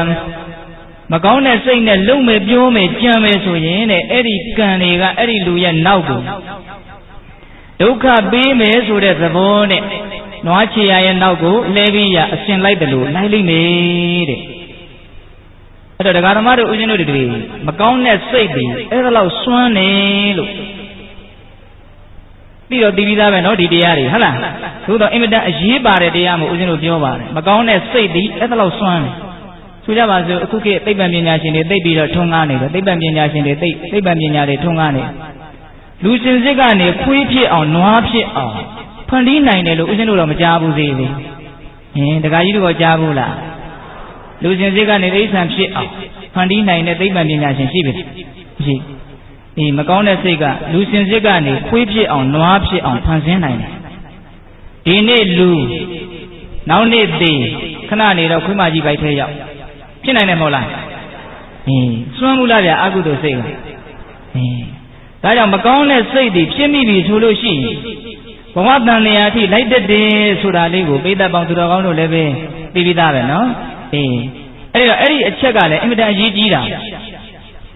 ဘာကြောင့်လဲဆိုတော့ဒကာဓမ္မတို့ဦးဇင်းတို့တွေဒီဘဝယဟန္တာဖြစ်အောင်ကြိုးစားကြမှာလားဗျာဒီဘဝယဟန္တာဖြစ်အောင်ကြိုးစားကြမှာလားမပြောနိုင်ဘူးလားပြောနိုင်တယ်လားပြောနိုင်တယ်ဆိုရင်လည်းဘယ်လိုလဲဦးဇင်းတို့တော့အဲ့လောက်ထိစိတ်သိပ်ပြီးမပြင်းထန်ပါဘူးပိဋကတို့ကလည်းအင်မတန်တိုးနေတော့မသိအဲ့ဒီလိုယဟန္တာဖြစ်အောင်မကြိုးစားသေးဘူးဆိုရင်ဘဝတဏှာရှိနေသေးသမျှဘဝတစ်ခုကဆက်ရအောင်ဟုတ်တယ်မဟုတ်လားအဲ့ဒီလိုဘဝဆက်မယ်ဆိုလို့ရှိရင်မိမိတို့ရဲ့ပြုထားတဲ့ကံအားလျော်စွာအကျိုးပေးတွေကိုခံစားရမှာနော်ဒါကြောင့်မကောင်းတဲ့စိတ်တွေဖြစ်မိပြီဆိုလို့ရှိရင်နံပါတ်3အချက်အနေနဲ့တန်တရားတစ်လျှောက်လိုက်ပြီးတော့ဒုက္ခပေးတတ်တယ်တဲ့တခါတရံမှာအဲ့ဒီမကောင်းတဲ့စိတ်တွေရဲ့အကျိုးပေးတွေကကာကွယ်ဖို့အင်မတန်ခက်တယ်။မြတ်စွာဘုရားဘယ်လိုဥပမာပေးသလဲဆိုတော့ခုနတုန်းကမုတ်ဆိုးဥပမာဥစဉ်ပြန်ပြောမယ်။မုတ်ဆိုးကခွေးတွေနဲ့သမင်ကိုလိုက်တယ်ဆိုကြပါစို့။အဲ့ဒီမုတ်ဆိုးရဲ့ခွေးတွေဒီသမင်ကိုမမိမချင်းဘာလုပ်နေမလဲ။လိုက်နေတယ်။မိတာနဲ့တပြိုင်နက်တည်းကိုက်မကိုက်သေးတာဒီမမိသေးလို့အဲ့ဒီလိုပဲဒကာဓမ္မတို့ဦးဇင်းတို့ဘဝတန်တရားတစ်လျှောက်လုံးကမကောင်းတဲ့အပရာပရိယဝေဒနိယကံလို့ခေါ်တဲ့ကံတွေအနန္တပြုခဲ့တာအဝီကြီးကြနိုင်ကြောင်းကံတွေအနန္တရှိငရဲကြနိုင်ကြောင်းဒိဋ္ဌံဖြစ်နိုင်ကြောင်းပြိတ္တာဖြစ်နိုင်ကြောင်းအတုရကဖြစ်နိုင်ကြောင်းကံတွေအနန္တရှိအဲ့ဒီကံတွေခင်ဗျားတို့ကျုပ်တို့နောက်ကိုလိုက်နေတယ်မုတ်ဆိုးရဲ့ခွေးဒီသားကောင်နောက်ကိုလိုက်တယ်တတ္တဝါတွေကသားကောင်အကုသိုလ်ကံတွေကခွေးမိတဲ့နေရာကိုက်ဖိလိုက်ဘယ်နေရာကိုက်မှလဲအခုပြုံးနိုင်သေးတယ်ဆိုတာအဲ့ဒီမကောင်းတဲ့ကံတွေကမမှီသေးလို့ပြုံးနိုင်သေးတာ သူတို့မှီးလိုက်မပြုံးနိုင်တော့နော်တခါကြီးဒီမိုင်းများဒါကြောင့်မို့လို့မကောင်းတဲ့အာဟုတုသည်အင်မတန်ကြောက်စရာကောင်းတယ်မှီတဲ့နေရာမှာသူကြိုက်မှာပဲလို့အဲ့ဒါလိုပေးတဲ့တို့ကသဘောပေါက်ပြီးတော့မကောင်းတဲ့စိတ်ကိုဘာကြောင့်ဦးဇင်းတို့ရန်သူလို့သတ်မှတ်ရတယ်လဲအချက်၃ချက်မမေ့ပါနဲ့ဖြစ်ဆဲမှာပူပန်စေတယ်မသေးခင်မှာအကျိုးပေးမယ်သေးပြီးတဲ့နောက်လိုက်လာအောင်မယ်ကာကွယ်ဖို့အင်မတန်ခက်တယ်ပေးတဲ့ဘုရားပြီးရင်တကူအကြီးဆုံးကဘယ်သူလဲရှင်မမောက္ကလံအဲ့ဒီရှင်မမောက္ကလံတကူကြီးတယ်နတ်ပြည်တက်တယ်နတ်သားတွေကိုမေးတယ်ဘာဖြစ်လို့နတ်သားနတ်သမီးဖြစ်တယ်လဲဘယ်လိုကုသိုလ်ကောင်းမှုတွေလုပ်ခဲ့လို့တပည့်တို့ဖြစ်တာအဲ့ဒါလူပြည်ပြန်ပြီးတော့ပြောတယ်လက်တွေ့တကူကြီးတော့စွမ်းဆောင်နိုင်တယ်နော်ငရဲကိုရှင်းတယ်ဘာကြောင့်ငရဲရောက်နေရသလဲဘယ်လိုမကောင်းတာတွေကိုပြောခဲ့လို့ပြုခဲ့လို့ကြံခဲ့လို့အဲ့ဒါကိုလက်တွေ့လူပြည်ပြန်လာပြီးတော့ပြောတယ်မြတ်စွာဘုရားရဲ့သာသနာတွေရှင်မမောက္ကလံကြောင့်ပူပြီးတော့အယောင်အလင်းထွက်တယ်အဲ့ဒါကိုဒိဋ္ဌိတွေကရှင်မမောက္ကလံကြောင့်ဂေါတမသာသနာစီကားနေတာသူ့ကိုရှင်းပြရမယ်ဘိသတို့ဒီတိသိရမို့လားနောက်တော့သမဏဂုဋ္ဌခိုးသားကြီးကိုငှားပြီးတော့အင်မတန်တကူကြီးတယ်မင်းတို့တတ်နိုင်မှာမလားတွေးထုတ်ပေးတာဘလောက်စွမ်းတဲ့လူမို့လဲတတ်မယ်နောက်ပါတတိများစွာနဲ့ဘယ်မှာရှိသလဲဆိုတာကိုသာပြောဂိစကုတ်တောင်ရဟိုဘက်ကကြောက်ဖြာညူကြီးပေါ်မှာရှိသွားတာပဲဗျခိုးသားတွေအဲ့ဒါနှင်းမုံနေကြတဲ့မှာရှင်မမောက္ကလံထိုင်းနေတယ်အကုန်လုံးဝိုင်းလာမိပြီဆိုဖမ်းလိုက်တယ်မရှိတော့သိတဲ့ဘာနဲ့ထွက်သွားတာလဲတကိုးနဲ့ထွက်သွားတာဒုတိယမြောက်ဆက်ပြီးတော့ဖမ်းတယ်မမိပါဘူးသိတဲ့6ရက်ကျော်လို့9ရက်မြောက်ကြတော့ရှင်မမောက္ကလံရဲ့တကိုးတွေဟာထွက်သွားလို့ရသေးသလားမရတော့ဘူးအဲ့ဒီခိုးသားကြီးကဖမ်းပြီးတော့အယိုးတွေကိုဆံခွဲစီကလေးတွေလိုဖြစ်အောင်ရိုက်ပြက်မသေးဘူးဗျအဲ့ဒါကိုကရုတ်ခွေလို့ခွေပြီးတော့ချုံမိုးတင်ထားခဲ့တယ်အဲ့ဒါရှင်မမောက္ကလံကပြီးတော့ဒိဋ္ဌံနဲ့အဘိညာဉ်နဲ့ပြန်ပြီးတော့ခန္ဓာကိုယ်ကိုတီဆောက်မြတ်စွာဘုရားကြီးကိုကြွပြီးတော့ပြိဋိနိဗ္ဗာန်ဆံဖို့လျှောက်ရအဲ့ဒီလောက်တကူကြီးမားတဲ့ပုဂ္ဂိုလ်တကူနဲ့ကာကွယ်လို့မရတော့အောင်ဘာကြောင့်ဒုက္ခတွေ့သွားတာလဲလို့မေးရင်တစ်ချိန်တုန်းကပိဋကတို့ပြောစမ်းပါဘာလုပ်ခဲ့တာလဲပိဋကတို့သိပြီးသားတွေကိုပြောရတာနော်တရားဆိုတာသိပြီးသားများတာလေဦးဇင်းတို့ဂျပန်ပြည်မှာရှေ့တုန်းကဗုဒ္ဓဘာသာမရောက်ခင်တုန်းကဂိုင်းကြီးတစ်ဂိုင်းရှိတယ်အင်မတန်ကြီးကျယ်တဲ့ဂိုင်းကြီးပေါ့နောက်တော့ဗုဒ္ဓဘာသာထွန်းကားလာအဲ့ဒီလိုဗုဒ္ဓဘာသာထွန်းကားလာတာကိုအဲ့ဒီဂိုင်းကောင်းဆောင်ကမကျေနပ်ဘူးဗုဒ္ဓဘာသာကတော်တော်လေးနာမည်ကြီးလာမကျေနပ်တော့သွားမေးတယ်ဗုဒ္ဓဘာသာဂိုင်းကျုပ်ဖုံးတော်ကြီးနေသမောကိုတော်တို့ရဲ့ဗုဒ္ဓကဘာဟောတာတော့ဟိုပြန်ပြောတယ်နံပါတ်1မကောင်းတာမလုပ်နဲ့နံပါတ်2ကောင်းတာမှန်သမျှလုပ်နံပါတ်3စိတ်ကိုဖြူစင်အောင်ထားဣတိတ်ဘယ်နှချက်လဲဟာဒါတပည့်တို့သိပြီးသားပဲတဲ့ကျုပ်တို့သိပြီးသားပဲဘာဆန်းလို့လဲတဲ့ဒါကျုပ်တို့8နှစ်သားတွေကသာသိခဲ့တာအဲ့ဒီမှာဗုဒ္ဓဘာသာဂိုင်းကျုပ်ဆရာတော်ကြီးက8နှစ်သားတုန်းကသာသိခဲ့တဲ့တရားအခုအသက်80ရှိပြီဘယ်လောက်ကျင့်တယ်လဲတဲ့ပိဋကဒီအချက်ကအရှိုက်ထိတာပဲဗျနော်အဲ့တော့ဒကာသမားတို့ဦးဇင်းတို့တွေလည်းပဲကျင့်သုံးမှုအပိုင်းနဲ့စစ်လိုက်လို့ရှိရင်မကောင်းတာမှန်သမျှရှောင်နိုင်ပါပြီလားရှောင်နိုင်တဲ့သဘောဗျနောက်ကလူတွေကဘာမှမပြောဘူးမကောင်းတာမှန်သမျှရှောင်နိုင်ပြီလားဘယ်ဗျာဦးဇင်းတို့အများကြီးကိုမရှောင်နိုင်သေးဘူးအထူးသဖြင့်တန်ဖပလာပရှိအကျိုးမရှိတဲ့စကားတွေပြောနေတယ်ပြောပါများရင်နည်းနည်းလေးပူပူတာတာလေးတွေပါသွားတတ်တယ်မုဒဝါဒနော်ပြောရင်လည်းစိတ်လိုက်မှန်ပါခရုဒဝါစာနော်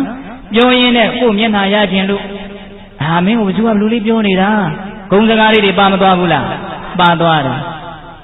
လက်ကိုသာစောင့်ဖို့လွယ်တာနှုတ်ကိုစောင့်ဖို့လွယ်သလားမလွယ်ဘူးဗျ။ကိုင်စိတ်ထဲစိတ်ကြတော့ပို့ဆိုးရောပေါ့နော်အဲ့တော့မကောင်းတာမှန်သမျှမလုပ်ပါနဲ့ဆိုတဲ့ဆုံးမချက်ကိုကလေးလေးဘဝတည်းကသာရလာတာသေသည်အထိအဲ့ဒါကိုပြည့်စုံအောင်မလုပ်နိုင်ဘူးကောင်းတာမှန်သမျှလုပ်ပါပိဋကပေါင်းသူတော်ကောင်းတို့ကောင်းတာမှန်သမျှလုပ်နိုင်ပါသလားမလုပ်နိုင်ဘူးကောင်းတာလေးထဲမှာနည်းနည်းလေးပဲလုပ်နိုင်ဟုတ်ရဲ့လားစိတ်ကိုဖြူအောင်ထားဆိုတော့ပိုးတောင်ခက်သွားတယ်စိတ်ကညစ်လိုက်တယ်မှစိတ်တွေညစ်လိုက်တာနဲ့ဒကမာကြီးတွေဆိုအဲ့လိုတောင်ပြောရဟုတ်ရဲ့လားဘယ်လိုအယောင်တွေဆိုးထားလို့စိတ်ကညစ်နေတယ်လဲလောဘအဒေါသမောဟအယောင်တွေပေးကြံပြီးတော့ရှ စိတ်ရဲ့ပဂတိဖြူစင်တဲ့သဘောလေးဟာပျောက်ကွယ်လူနီးနီးယတိတော်ဘုရားကြီးပြောလို့ပြောရလက်နှီးစုပ်လို့ဖြစ်နေတဲ့စိတ်ကသိလားအမျိုးမျိုးသောကြီးတွေပေးချမ်းပြီးတော့လျှော်လို့မှပြောင်းမာတော့မလားလို့ဖြစ်ရလာအောင်စဉ်းစားရလာအောင်စိတ်တွေဟာညစ်ပေးနေတယ်တဲ့အဲ့တော့ဦးဇင်းတို့ဗာလဲပြောချင်တာကတိပိသားတရားလေးတွေကိုဦးဇင်းတို့ပြောနေပါတယ်နော်အဲ့တော့မကောင်းသောစိတ်တွေဖြစ်မိပြီဆိုလို့ရှိရင်တန်တရားတစ်လျှောက်တကိုးနဲ့ကာကွယ်လို့မရဘူးမြတ်စွာဘုရားရဲ့ဘုန်းတော်ကံတော်ဉာဏ်တော်မြတ်စွာဘုရားလောက်ကြီးတယ်လို့ရှိသလားမရှိဘူးအဲ့ဒီမြတ်စွာဘုရားမှာတောင်မှဝိဘတ်တော်12ပါးဆိုပြီးတော့မကောင်းတဲ့စိတ်တွေရဲ့အရေးတွေကလိုက်မထိုးဘူးလားခင်ဗျားတို့ကျတို့တာမန်ဆိုတာကတော့မပြောနဲ့တော့ဒါကြောင့်ဒီယံသူဒီကြောက်เสียအကောင်းဆုံးယံသူလို့ပြောတာကိုစိတ်ထဲကကြည်ကြည်နက်နက်လက်ခံကြရလားနံပါတ်1ပြန်ပြောမယ်အရေးပါလို့ဖြစ်ဆဲမှာပူလောင်စေတယ်အသေးဆွဲအောင်မှမကောင်းတဲ့စိတ်ဖြစ်ရင်ဖြစ်ဆဲမှာပူလောင်စေတယ်ဘယ်သူကမှအဲ့လိုဖြစ်အောင်ကိုယ့်ကိုမလုပ်နိုင်ဘူးမကောင်းတဲ့စိတ်ကသာလည်းအဲ့လိုဖြစ်အောင်လုပ်နိုင်သူသာလည်းကြောက်စရာအကောင်းဆုံးစိတ်တွေဆင်းရဲလာပြီးဒုက္ခရောက်လာပြီးဆိုလူတွေကဘေးကိုလက်ညှိုးထိုးတာဟုတ်လားသားကြောင့်သမီးကြောင့်အိမ်နီးနားချင်းကြောင့်ဘယ်သူကြောင့်ဘဝကြောင့်တကယ်စင်စစ်အဲ့ဓာတွေကဝေးသောအကြောင်းပါနီးသောအကြောင်းကကိုယ့်ရဲ့နှလုံးသွင်းမမှန်ကန်မှုကြောင့်ဖြစ်လာတဲ့မကောင်းတဲ့စိတ်တွေကြောင့်ဆင်းရဲတာဟုတ်ရဲ့လားတခါကြီးမိုင်းများအဲ့ဒီတော့ဓာတ်တဲ့ကြောက်စရာကောင်းတဲ့ယံသူရှိသေးသလားအဲ့ဒီလောက်ကြောက်စရာကောင်းတဲ့ယံသူနဲ့နေ့နေ့ညညအတူတူနေနေရဒကာဓမ္မတို့ဦးဇင်းတို့တွေမှာမှန်လျက်ကံပြီးခေါင်းဖြတ်မဲ့ယံသူမျိုးနဲ့ဗာလဲအတူတူနေနေရတာအဲ့ဒီတော့အဲ့ဒီယံသူကိုခွာနိုင်ပြီလားမခွာနိုင်သေးဘူးဦးဇင်းတို့လည်းမခွာနိုင်သေးဘူးမခွာနိုင်သေးရင်ဘယ်လိုဆက်ဆံမလဲအဲ့ဒီယံသူကြီးကြောက်စရာကောင်းတာလည်းမှန်တယ်ကိုယ်နဲ့လည်းအမြင်နေနေတာမှန်တယ်ဘယ်လိုဆက်ဆံမလဲတတိထားဆက်ဆံသိတယ်ဘယ်လိုထားရမှာလဲတတိထားဆက်ဆံမကောင်းတဲ့စိတ်တွေကြောက်စရာကောင်းတယ်လို့အမြဲတမ်းကိုယ့်ကိုတတိကလေးပေးနေရှင်းရင်တဲ့အားပေါ့နော်တရားအားထုတ်မယ်ဆိုလို့ရှိရင်တော့ဒါကပိုးပြီးတော့မကောင်းတဲ့စိတ်ကိုတကယ်ကိုတတိထားပြီးတော့ခွာနိုင်အောင်ကြိုးစားနေတာအဲ့တော့မကောင်းတဲ့စိတ်တွေကြောက်စရာမကောင်းဘူးလားကြောက်စရာကောင်းတယ်ယွန်းရှာစရာထိတ်လန့်စရာကိုမကောင်းဘူးလားကောင်းတယ်ယွန်းရှာစရာထိတ်လန့်စရာကောင်းတာကိုယွန်းရှာတဲ့သဘောရှိရမယ်ဟုတ်လားတခါကြီးမိုက်များယွန်းရှာစရာထိတ်လန့်စရာကိုဗါတဲ့လေယွန်းရှာတဲ့သဘောရှိရမယ်ဒါကိုမိမိတို့ကမြက်ကန်းတစ်ဆွေမကြောက်ဒါဟာဒုက္ခပေးတတ်တယ်လို့မသိရတော့၎င်းသို့တော်သိတော်လဲတတိမရတော့၎င်းမကောင်းတဲ့စိတ်ကိုအဖြစ်ခံမယ်ဆိုလို့ရှိရင်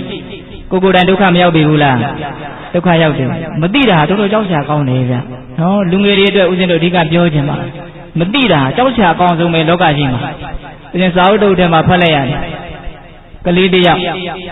ကားစီးသွားတာကားကလည်းတစ်ခါမှမစီးဘူးသေးဘူးတနာရီမိုင်30လောက်နဲ့ပြေးနေတာအဲ့ဒီကားဘောကနေပြီးတော့ကျင်ငယ်စွန့်ညင်လို့အောက်ကိုဆင်းလိုက်သူကသူ့ရွာနွားလဲစီးတယ်လို့အောက်မိနေတာလဲဘောကဆင်းတယ်လို့ဆင်းလိုက်ပွဲချင်းပြီးသေတယ်နော်တခါကြီးမိုင်များဒီလောက်အချိန်နဲ့ပြေးနေတဲ့ကားဘောကဒီလိုဆင်းရင်သေတတ်တယ်လို့ तू သိသလားမသိဘူးသိရင် तू ဆင်းမှာမလားအခုမသိလို့ဆင်းလိုက်တယ်ဆင်းတော့သေတယ်အောက်ကဒီကတ္တရာလမ်းကြီးကဒီကောင်မသိလို့ဆင်းတာငါစီးဆောင်လို့တော့မတော်ဘူးလို့ရှိမလားမရှိအဲ့လိုပဲမကောင်းတဲ့စိတ်ဖြစ်မိရင်သိသည်ဖြစ်စီမသိသည်ဖြစ်စီသဘာဝတရားကြီးကတော့ဒဏ်ခတ်မှာပဲမင်းမကောင်းတဲ့စိတ်ဖြစ်တာဘယ်သူမှမျက်နှာသာပေးတယ်လို့မရှိဘူးအလိုလိုက်တယ်လို့မရှိဘူးမျက်နှာထားတင်းတင်းနဲ့ဆက်ဆံတယ်လို့လည်းမရှိပါဘူးလောကကြီးနော်မကောင်းတဲ့စိတ်ဖြစ်ရင်တော့ခံရမှာဒါကြောင့်ကြောက်စရာမကောင်းဘူးလားကြောက်စရာကောင်းတယ်ယွန်းရှာစရာထိတ်လန့်စရာမကောင်းဘူးလားကောင်းတယ်ယွန်းရှာထိတ်လန့်စရာကောင်းတဲ့အရာကိုယွန်းရှာထိတ်လန့်တဲ့ရမယ်ဒါလေးနဲ့ပတ်သက်ပြီးတော့ပုံလေးတစ်ခုဦးဇင်းပြောခြင်းသေးတယ်ဦးဇင်းတို့မြတ်စွာဘုရားလက်ထက်ကမြတ်စွာဘုရားဇေတဝန်ကျောင်းတော်မှာတရင်သုံးတော့ညချမ်းအခါဇေတဝန်ကျောင်းတော်ထဲမှာရှိတဲ့ယဟန်တော်တွေကိုမြတ်စွာဘုရားကလှမ်းပြီးတော့ကြည့်တယ်အဘိညာဉ်နဲ့ငါချက်သားတွေဘာတွေများစိတ်ကူးနေကြတော့လို့ကြည့်ခိုးတော့ခိုးတယ်နဲ့တကွမိသလိုပဲတဲ့ကာမဝိတ္တတွေကိုကြံစည်နေကြတာယဟန်တော်တွေကနော်အဲ့ဒီမှာจิตသားအာနန္ဒာအဲ့ဒီယဟန်တော်တွေကိုသွားဆုလိုက်တရားဟောရာဓမ္မယုံကိုဆုလိုက်အဲ့ဒီမှာယဟန်တော်တွေအာလုံးစုစည်းမိပြီဆိုတော့မှမြတ်စွာဘုရားဓမ္မသနပလင်မောကြွจิตသားတို့ သင်လို့မကောင်းတဲ့စိတ်တွေကြံစည်နေတာငါသိတယ်တဲ့အဲ့ဒီမကောင်းတဲ့စိတ်တွေဒီပညောင်မင်းများလိုပဲမိယာတစ်ပင်ကိုပညောင်မင်းတွေဖြည့်ဆည်းတယ်လို့မိယာပုဂ္ဂိုလ်တ attva ကိုဖြည့်ဆည်းလိုက်မယ်တဲ့ကောင်းလိုက်ဘူးလားဒီဥပမာလေးတခါကြီးမိုင်းများမကောင်းတဲ့စိတ်သည်ပညောင်မင်းများသည်မိယာတစ်ပင်ကိုဖြည့်ဆည်းတယ်လို့မကောင်းတဲ့စိတ်သည်အဖြစ်ခံတဲ့ပုဂ္ဂိုလ်တ attva ကိုဖြည့်ဆည်းမှာပဲတဲ့ဒါကြောင့်ထိတ်လန့်တဲ့နာကိုထိတ်လန့်ရမယ်ဆိုပြီးအဲ့ဒီမှာမြတ်စွာဘုရားကောတသိမ္ပလဇတ်ဆိုတာဟောနော်အဲ့ဒီကောတသိမ္ပလဇတ်မှာဦးဇင်းတို့ဘုရားအလောင်းကလက်ပံပင်တပင်ကိုအစိုးရတဲ့လက်ပံပင်ဆောင်နှက်ဖြစ်တယ်လက်ပံပင်ကြီးကအကြီးကြီးရှင်သာရိပုတ္တရာကိုရောမြတ်ကြီးရဲ့အလောင်းကဂလုံးငှက်မင်းဖြစ်တယ်ဂလုံးဆိုတော့နဂါးကိုရှာဖွေစားတယ်အဲ့ဒါတနေ့တော့သမုဒ္ဒရာနှစ်ဖြာခွဲပြီးတော့နဂါးတကောင်ကိုအမိကနေဆွဲလာတယ်ရှင်သာရိပုတ္တရာအလောင်းဂလုံးမင်းကနဂါးကမသေးသေးဘူးဂလုံးရဲ့ခြေတော့ကြားမှာအဲ့ဒါတွဲလောင်းကြီးပါလားအဲ့ဒီမှာဂလုံးငှက်မင်းကဘယ်ကိုပြန်သွားတော့ဆိုဖရာလောင်းနေတဲ့လက်ပံပင်စီကိုပြန်သွားတာအဲ့ဒါဟိမဝန္တာကိုဖြတ်ပြီးတော့ပြန်တယ်ဟိမဝန္တာကတစ်ပင်တွေကြားထဲမလွတ်တလွတ်ဒါလေးပြန်သွားအဲ့ဒါနဂါးကသေပြီးကကြောက်တဲ့အတွက်ကြောင့်တဲ့တစ်ပင်တစ်ပင်ကိုလှမ်းပြီးတော့ရစ်ပတ်လိုက်တယ်ဂလုံးရဲ့ခြေတော့ထဲကနေနော်အဲ့ဒီလိုလှမ်းပြီးတော့ရစ်လိုက်တဲ့အခါအဲ့ဒီအပင်ကကျွတ်ပြီးတော့ပါသွားတဲ့နဂါးရဲ့အခွေထဲမှာဂလုံးလက်ထဲမှာဂလုံးခြေတော့မှာနဂါးရဲ့အခွေထဲမှာတစ်ပင်အဲ့ဒီတစ်ပင်ကညောင်ပင်ဖြစ်နေဒီတိုင်းကြီးပါသွားတယ်ဂလုံးကလည်းအားကောင်းလိုက်တာအဲ့ဒီညောင်ပင်ကြီးကျွတ်ပါလာတာမသိဘူးအဲ့ဒါလက်ပံပင်ပေါ်ရောက်တဲ့အခါကျတော့အားလုံးခါချအပြီးမှနဂါးကိုလက်ပံပင်ပေါ်တင်ပြီးတော့နဂါးရဲ့အစီကိုစားပြီးတော့အကောင်ဘုတ်ကိုသမုဒ္ဒရာကိုပြစ်လိုက်အဲ့ဒီမှာထူးခြားတာကဘာလဲညောင်ပင်ကျွတ်ပါလာတဲ့ညောင်ပင်ပေါ်ကအင်မတန်သေးတဲ့ငှက်မလေးတကောင်ပါလာဘီလုံးငှက်လောက်ပဲရှိတယ်ငှက်မလေးတကောင်ပါလာအဲ့ဒီငှက်မလေးကငါညောင်ပင်ကတော့ဇက်သိမ်းသွားပြီငါဘယ်နှန်းနေရမလို့ဆိုလက်ပံပင်ပေါ်တက်နေမှပဲဆိုလက်ပံပင်ခွာကြတက်ပြီးတော့နားတာအဲ့ဒီငှက်မလေးကအဲ့ဒီလိုငှက်မလေးလဲနားပြီဆိုတော့ဘုရားလောင်းကကြောက်လွန်းလို့တဲ့တုံသွားတာလက်ပံပင်ရဲ့အမြင့်တွေထိတောင်တုံသွားတယ်ဗျာတခါကြီးဒီမိုင်းများအဲ့ဒီမှာဂလုံးငှက်မင်းကဘုရားလောင်းကိုမေးတယ်ယူဇနာ150ကြီးကျယ်အောင်ဖန်ဆင်းနိုင်တဲ့ငါလိုဂလုံးရဲ့အလံ1000ရှိတဲ့နဂါးရဲ့ဒီပေါ်လာပြီးတော့နားတာချတာမကြောက်ဖဲနဲ့မထိတ်လန့်မဲနဲ့လက်သီးစုပ်လောက်ရှိတဲ့ဒီငှက်မကလေးနားတာဘာကြောင့်ကြောက်ရတယ်လဲထိတ်လန့်ရတယ်လဲတဲ့အဲ့ဒီတော့မှဘုရားလောင်းကထိတ်လန့်တဲ့ယွန်ရှာတဲ့လို့ထိတ်လန့်ရတယ်တိတိကျကျစဉ်းစားကြည့်ဒီငှက်မလေးဒီညောင်မင်းပေါ်မှာနေတော့ညောင်ကြီးကိုဧကန္တစားမယ်ညောင်သီးစားရင်မစင်စညောင်စိတ်ဧကန္တပါအဲ့ဒီညောင်စိတ်ဒီငါရဲ့လက်ပံပင်ပေါ်ကိုမုတ်ချကြမှာပဲတဲ့ကြလာရင်ညောင်စိတ်ကညောင်ပင်တဖြည်းဖြည်းနဲ့ကြီးထွားလာပြီးတော့ငါရဲ့လက်ပံပင်ဘုံဘိတ်မှာနန်းလီဖြစ်ရှိသွားမှာပဲတဲ့ပေးတဲ့ဒါစိတ်ကူးရင်နေတာလားလက်တွေ့ဆန်းဆန်းပြောနေတာလားတွေးကြောက်နေတာမဟုတ်ဘူးနော်ဖြစ်နိုင်တဲ့အလားလားယာလုံးနေရှိဟုတ်ရလားအဲ့ဒီလိုပြောရင်းနဲ့ဘုရားလောင်းကဂါထာလေးတစ်ပုဒ်ပြောတယ်အဲ့ဒါဥစဉ်ကတော်တော်သဘောကျသင်္ကေယသင်္ကိတဘာနိရခေယနာဂတံဗယံနာဂတဗယံတိရောဥဘောလောကေအဝကတိသင်္ကေယသင်္ကိတဘာနိသင်္ကိတဘာနိယွန်ရှာသင်ထိတ်လန့်တဲ့နေတို့ကိုသင်္ကေယယွန်ရှာထိတ်လန့်ကုန်ရ၏ရခေယနာဂတဗယံနာဂတဗယံလာလတံသောဘေကုရခေယဆောင်းလျှောက်ရ၏ဒီရောပညာရှိသောပုဂ္ဂိုလ်သည်ဥဘောလောကေဤဘဝနောင်ဘဝနှစ်ပါးစုံသောလောကကိုအနာဂတဗယံလာလတံသောဘေးဖြင့်အဝကတိကြည်ရှုဆင်ញင်ရ၏ထိတ်လန့်တဲ့နာကိုထိတ်လန့်ရမယ်လာလတံသောဘေးကိုကာကွယ်ဆောင်းလျှောက်ရမယ်ဉာဏ်ရှိတဲ့လူဆိုတာဒီဘဝနောက်ဘဝနှစ်ပါးစုံကိုကြည့်ပြီးတော့နေတတ်ထိုင်တတ်ပြောတတ်ဆိုတတ်ရမယ်တဲ့ပိဋကရဲ့ဒီတဘဝတည်းကြည်ခိုင်းတာလားနောက်ဘဝကိုကြည်ခိုင်းတာဗျတချို့ကဒီဘဝတည်းပဲဒီတဘဝတည်းပဲကြည်တယ်ဘုရားတို့အင်္ဂုတ္တပါဠိတော်တိက္ကနိပတ်မှာရှိပါ ဒီဘဝစီပွားရေးကြီးပွားရေးတော့ပဲနားလေတယ်ကုသိုလ်အကုသိုလ်နားမလဲဘူးဘဝတန်တရားနားမလဲဘူးဆိုရင်တဲ့အဲ့ဒါဧကစက္ခုတစ်ဖက်လက်ပဲတဲ့မျက်စိတစ်ဖက်ကန်းနေတယ်နော်ဒီဘဝအကြောင်းလဲစီပွားရေးကြီးပွားရေးလည်းမသိဘူးနောင်တန်တရားရေးကုသိုလ်ရေးအကုသိုလ်ရေးလည်းဘာမှမသိဘူးဆိုရင်တော့အန္တဇုံလုံးကန်းနေတယ်သူကဘိုးတောင်ဆိုသေးတယ်နော်ဒီဘဝလည်းပဲစီပွားရေးကြီးပွားရေးနားလေတယ်သိတယ်နောင်ဘဝတန်တရားအတွက်လည်းကုသိုလ်အကုသိုလ်ကိုနားလေတယ်လောကဓမ္မနှစ်ဌာနမှာလိမ္မာကျွမ်းကျင်တယ်ဆိုရင်မျက်စိနှစ်ဖက်မြင်တယ်ဒွိစခုတဲ့ဟုတ်လားဒီမှာမြတ်စွာဘုရားအလောင်းတော်ကပြောထားတယ်နော်ဉာဏ်ရှိတဲ့လူဆိုတာလာလတန်သောဘေးဖြင့်ချိန်ပြီးတော့ဒီဘဝနောက်ဘဝနှစ်ပါးစုံကိုကြည့်ရမယ်တဲ့နော်တော်တော်အနှစ်သာရပါတယ်နော်ကိုလှုပ်လိုက်တဲ့အလုပ်ပြောလိုက်တဲ့အပြောသည်အခုသာကောင်းတယ်နောင်တော့အကျိုးတွေမြင်ရုံနေမလားလို့မကြည့်သင့်ဘူးလားကြည့်တဲ့နဲ့နော်ဦးဇင်းတို့သင်္တိစက်မိလို့ပြောရအောင်မယ်အင်မတန်လေးနဲ့ပါတယ်ဦးဇင်းတို့မေဇိမနိကေမှာလာတယ်ဗျမဟာဓမ္မသမာဓာနိယသုတ်တံဆိုတာရှိနော်မျက်စိနှစ်ဖက်မြင်တယ်ဒွိစခုတဲ့ဟုတ်လားဒီမှာမြတ်စွာဘုရားအလောင်းတော်ကပြောထားတယ်နော်ဉာဏ်ရှိတဲ့လူဆိုတာလာလတန်သောဘေးဖြင့်ချိန်ပြီးတော့ဒီဘဝနောက်ဘဝနှစ်ပါးစုံကိုကြည့်ရမယ်တဲ့နော်တော်တော်အနှစ်သာရပါတယ်နော်ကိုလှုပ်လိုက်တဲ့အလုပ်ပြောလိုက်တဲ့အပြောသည်အခုသာကောင်းတယ်နောင်တော့အကျိုးတွေမြင်ရုံနေမလားလို့မကြည့်သင့်ဘူးလားကြည့်တဲ့နဲ့နော်ဦးဇင်းတို့သင်္တိစက်မိလို့ပြောရအောင်မယ်အင်မတန်လေးနဲ့ပါတယ်ဦးဇင်းတို့မေဇိမနိကေမှာလာတယ်ဗျမဟာဓမ္မသမာဓာနိယသုတ်တံဆိုတာရှိနော်အခုလဲဆင်းရဲနောင်လဲဆင်းရဲတဲ့အလုပ်ကိုလုပ်တော်သူတဲ့အဲ့ဒါဘာလဲဆိုတော့မကောင်းတဲ့ဒုစရိုက်တွေကိုအရှင်းရဲခံပြီးတော့လုပ်နေတာတချို့လုပ်နေတာရှိတယ်နော်နေဘူးကြီးထဲမှာဆင်းရဲပင်မဟုတ်တာလုပ်နေတာအဲ့ဒါလုပ်တော့အခုလဲဆင်းရဲတယ်နောင်လဲပါလဲဆင်းရဲမယ်အဲ့ဒါဘာနဲ့တူတယ်လဲဆိုလို့ရှိရင်အစိမ့်နဲ့ရောတဲ့ဘူးကားရေကိုတောက်သူတဲ့ဒီဥပမာလေးကိုမှတ်သွားစမ်းပါပေးတတ်တော့နော်အစိမ့်နဲ့ရောတော့ဘူးကားရေကိုတောက်သူတဲ့ဘူးကားရေဆိုတော့လဲခါလိုက်တာလန်းနေတာဘာအနံ့ကလည်းဘာမှမကောင်းဘူးဘာနဲ့ကရောထားသေးတယ်လဲအစိမ့်နဲ့ရောတာပေါက်တုံးလည်းပြုတ်ကျင်အံကျင်တရားတောက်ပြီးရင်လည်းလူးလိမ့်ပြီးတော့သေရမယ်အခုလဲဆင်းရဲနောင်လဲဆင်းရဲမကောင်းတာကိုဒုက္ခခံပြီးတော့လုံးနေတဲ့လူရှိတယ်မို့လားရှိတယ်ဒါကတစ်မျိုး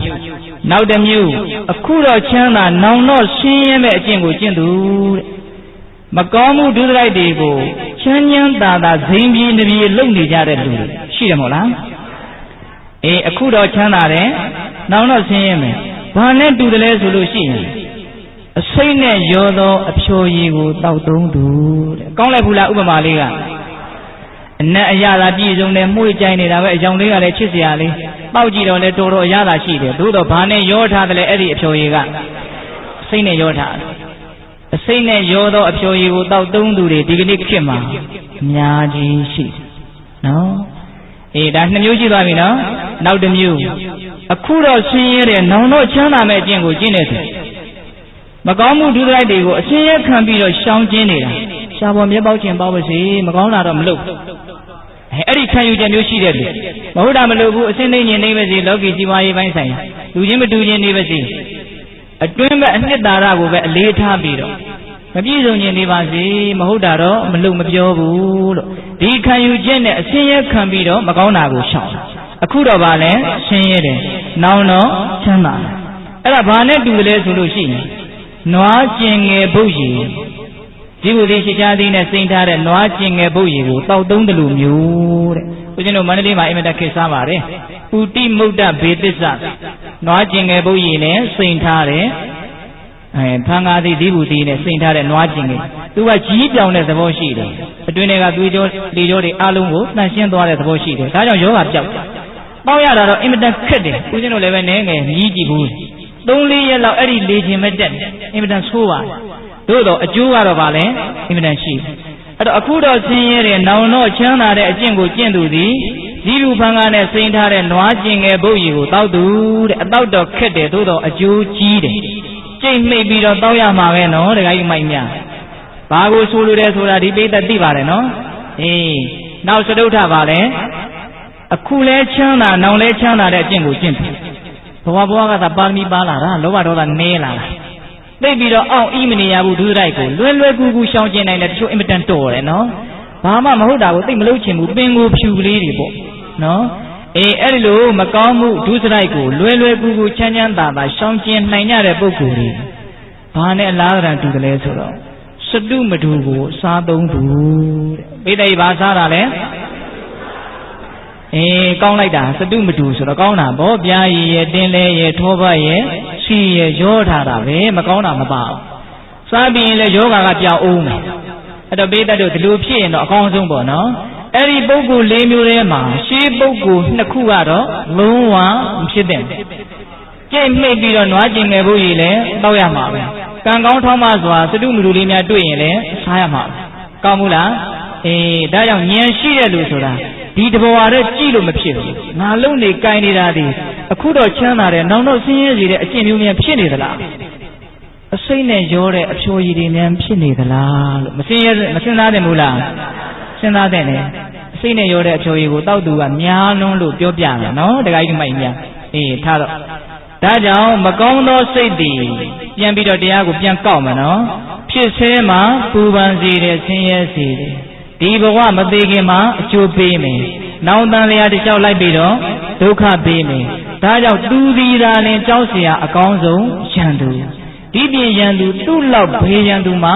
မစွမ်းဘူးနော်ဒါကြီးတခါကြီးဒီမိုင်းများဒီအတီလေးတွေတော့မပြောက်ပါစေနဲ့ဟုတ်လားဒါအင်မတန်အခြေခံကြတယ်ကိုယ်ကိုဆင်းရဲစေတာဒီမကောင်းတဲ့စိတ်ပဲလို့ဒါကိုနားလည်ထားရတယ်ဘယ်သူမှလာဒုက္ခပေးတာမဟုတ်ဘူးငါရဲ့မကောင်းတဲ့စိတ်ကဒုက္ခပေးတာအဲ့လိုနားလည်ရတယ်နော်ရန်သူအကြောင်းတော့တော်ကြအောင်ဆိုမိတ်ဆွေအကြောင်းဆက်ရအောင်မယ်ညောင်းကြပြီလားမိတ်ဆွေအကြောင်းဦးဇင်းတို့ဆက်ကြမယ်နော်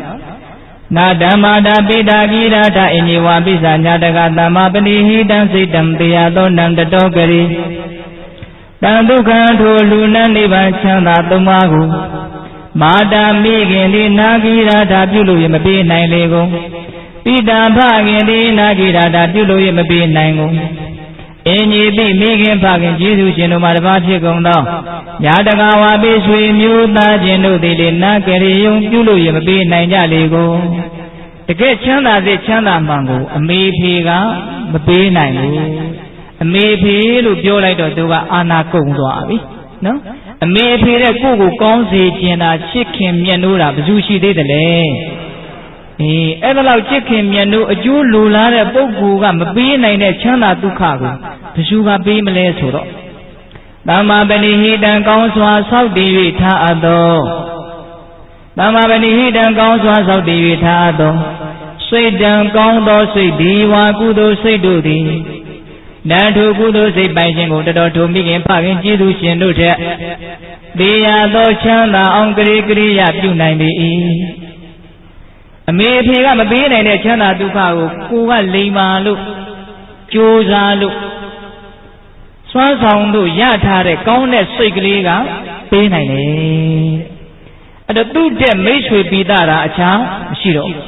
အဲ့တော့အကောင်းဆုံးမိတ်ဆွေဆိုတာတရားဓမ္မတို့ဦးဇင်းတို့တွေတဘဝစာလောက်ထောက်ပံ့တာတခဏစာလောက်ထောက်ပံ့တဲ့မိတ်ဆွေမျှကိုရည်ရွယ်ပြီးတော့ပြောတာမဟုတ်ဘူးဆိုတာကိုအစာတွေကသဒီပိဋကသဘောပေါက်မယ်ထင်ပါတယ်နော်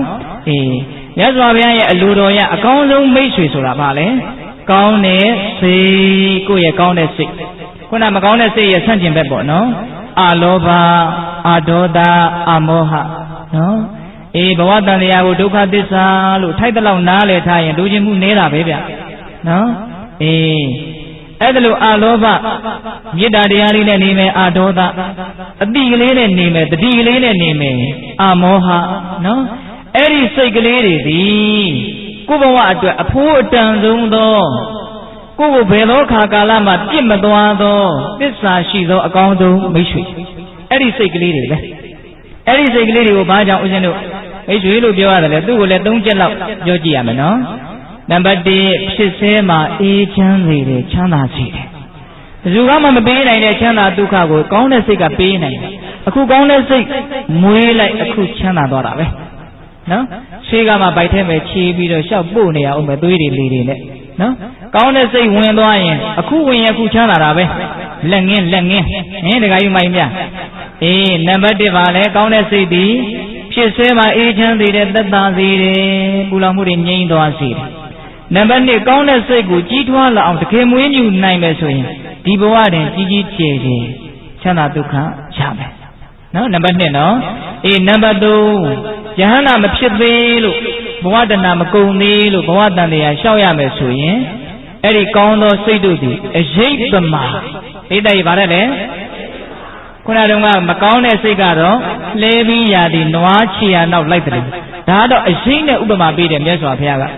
ဓမ္မပဒမှာပဲလာပါတယ်မနောဘုပင်္ဂမဓမ္မမနောတိဋ္ဌမနောမေယမနတ္တာစီပတံဒေနပါတတိဝံကရောတိဝါ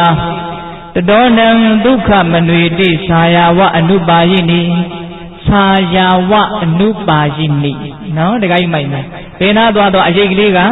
ရှိနေတယ်သူ့လောက်သစ္စာရှိတဲ့မိတ်ဆွေအခြားမရှိဘူးဒကာဓမ္မတို့ဦးဇင်းတို့တွေကိုညံကလေးနဲ့ကိုတော့မိတ်ဆွေကအမျိုးမျိုးရှာထားတာဗျဟုတ်လားငွေကြီးကိုမိတ်ဆွေလို့ထင်တဲ့လူကငွေကြီးရှာထားတာပဲအပေါင်းအသင်းကိုထင်တဲ့လူကအပေါင်းအသင်းဆွေမျိုးထင်တဲ့လူကဆွေမျိုးဂုံပကာသနာမိတ်ဆွေထင်တဲ့လူကလည်းအသီးသီးပေါ့ဗျာရှာထားကြဒါပေမဲ့အဲ့ဒီမိတ်ဆွေတွေကိုမိတ်ဆွေမဟုတ်ဘူးလို့ဦးဇင်းတို့ကမဆိုလိုပါဘူးသို့တော့အဲ့ဒီမိတ်ဆွေတွေတကယ်တမ်းတကယ်အရေးတကယ်ဘေးနဲ့တည့်ရင်ကာကွယ်စောင့်ရှောက်နိုင်တဲ့အစွမ်းမရှိပါဘူးသူ့ရဲ့အတိုင်းအတာနေပေလေးဟာကျင်းချင်းကလေးပါအဲ့ဒီမိတ်ဆွေရဲ့အတိုင်းအတာနော်တခါကြီးမိုက်မှာအရေးကြုံရင်ပြစ်သွားမှာဗျအဲ့ဒီမိတ်ဆွေတွေသိတဲ့ဘာလဲတော့ဒီစကားလေးပြန်ပြောစမ်းပါအရေးကြုံရင်ပြစ်သွားမှာအရေးကဘာတွေတော့အိုရေးနာရေးသေရေးအိုရေးနာရေးကိုဥစဉ်မပြောဘူးဗျသေရေးကိုပြောမယ်တကယ်သေတော့မယ်ဆိုတော့အဲ့ဒါတွေကငါမင်းရဲ့မိတ်ဆွေပါငါ့ကိုအားကိုးလိုက်စမ်းလို့အနာနာလေးမဲ့လာရက်သေးသလားမရက်တော့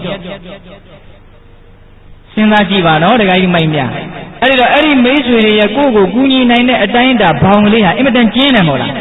အင်မတန်ကျင်းတယ်အရေးရောက်ရင်ပြည့်ပြည့်မှာဘုရားတို့ပုံမြင်လေးတစ်ပုဒ်ရှိတယ်တငယ်ချင်း2ယောက်တောလန်းကိုခရီးသွား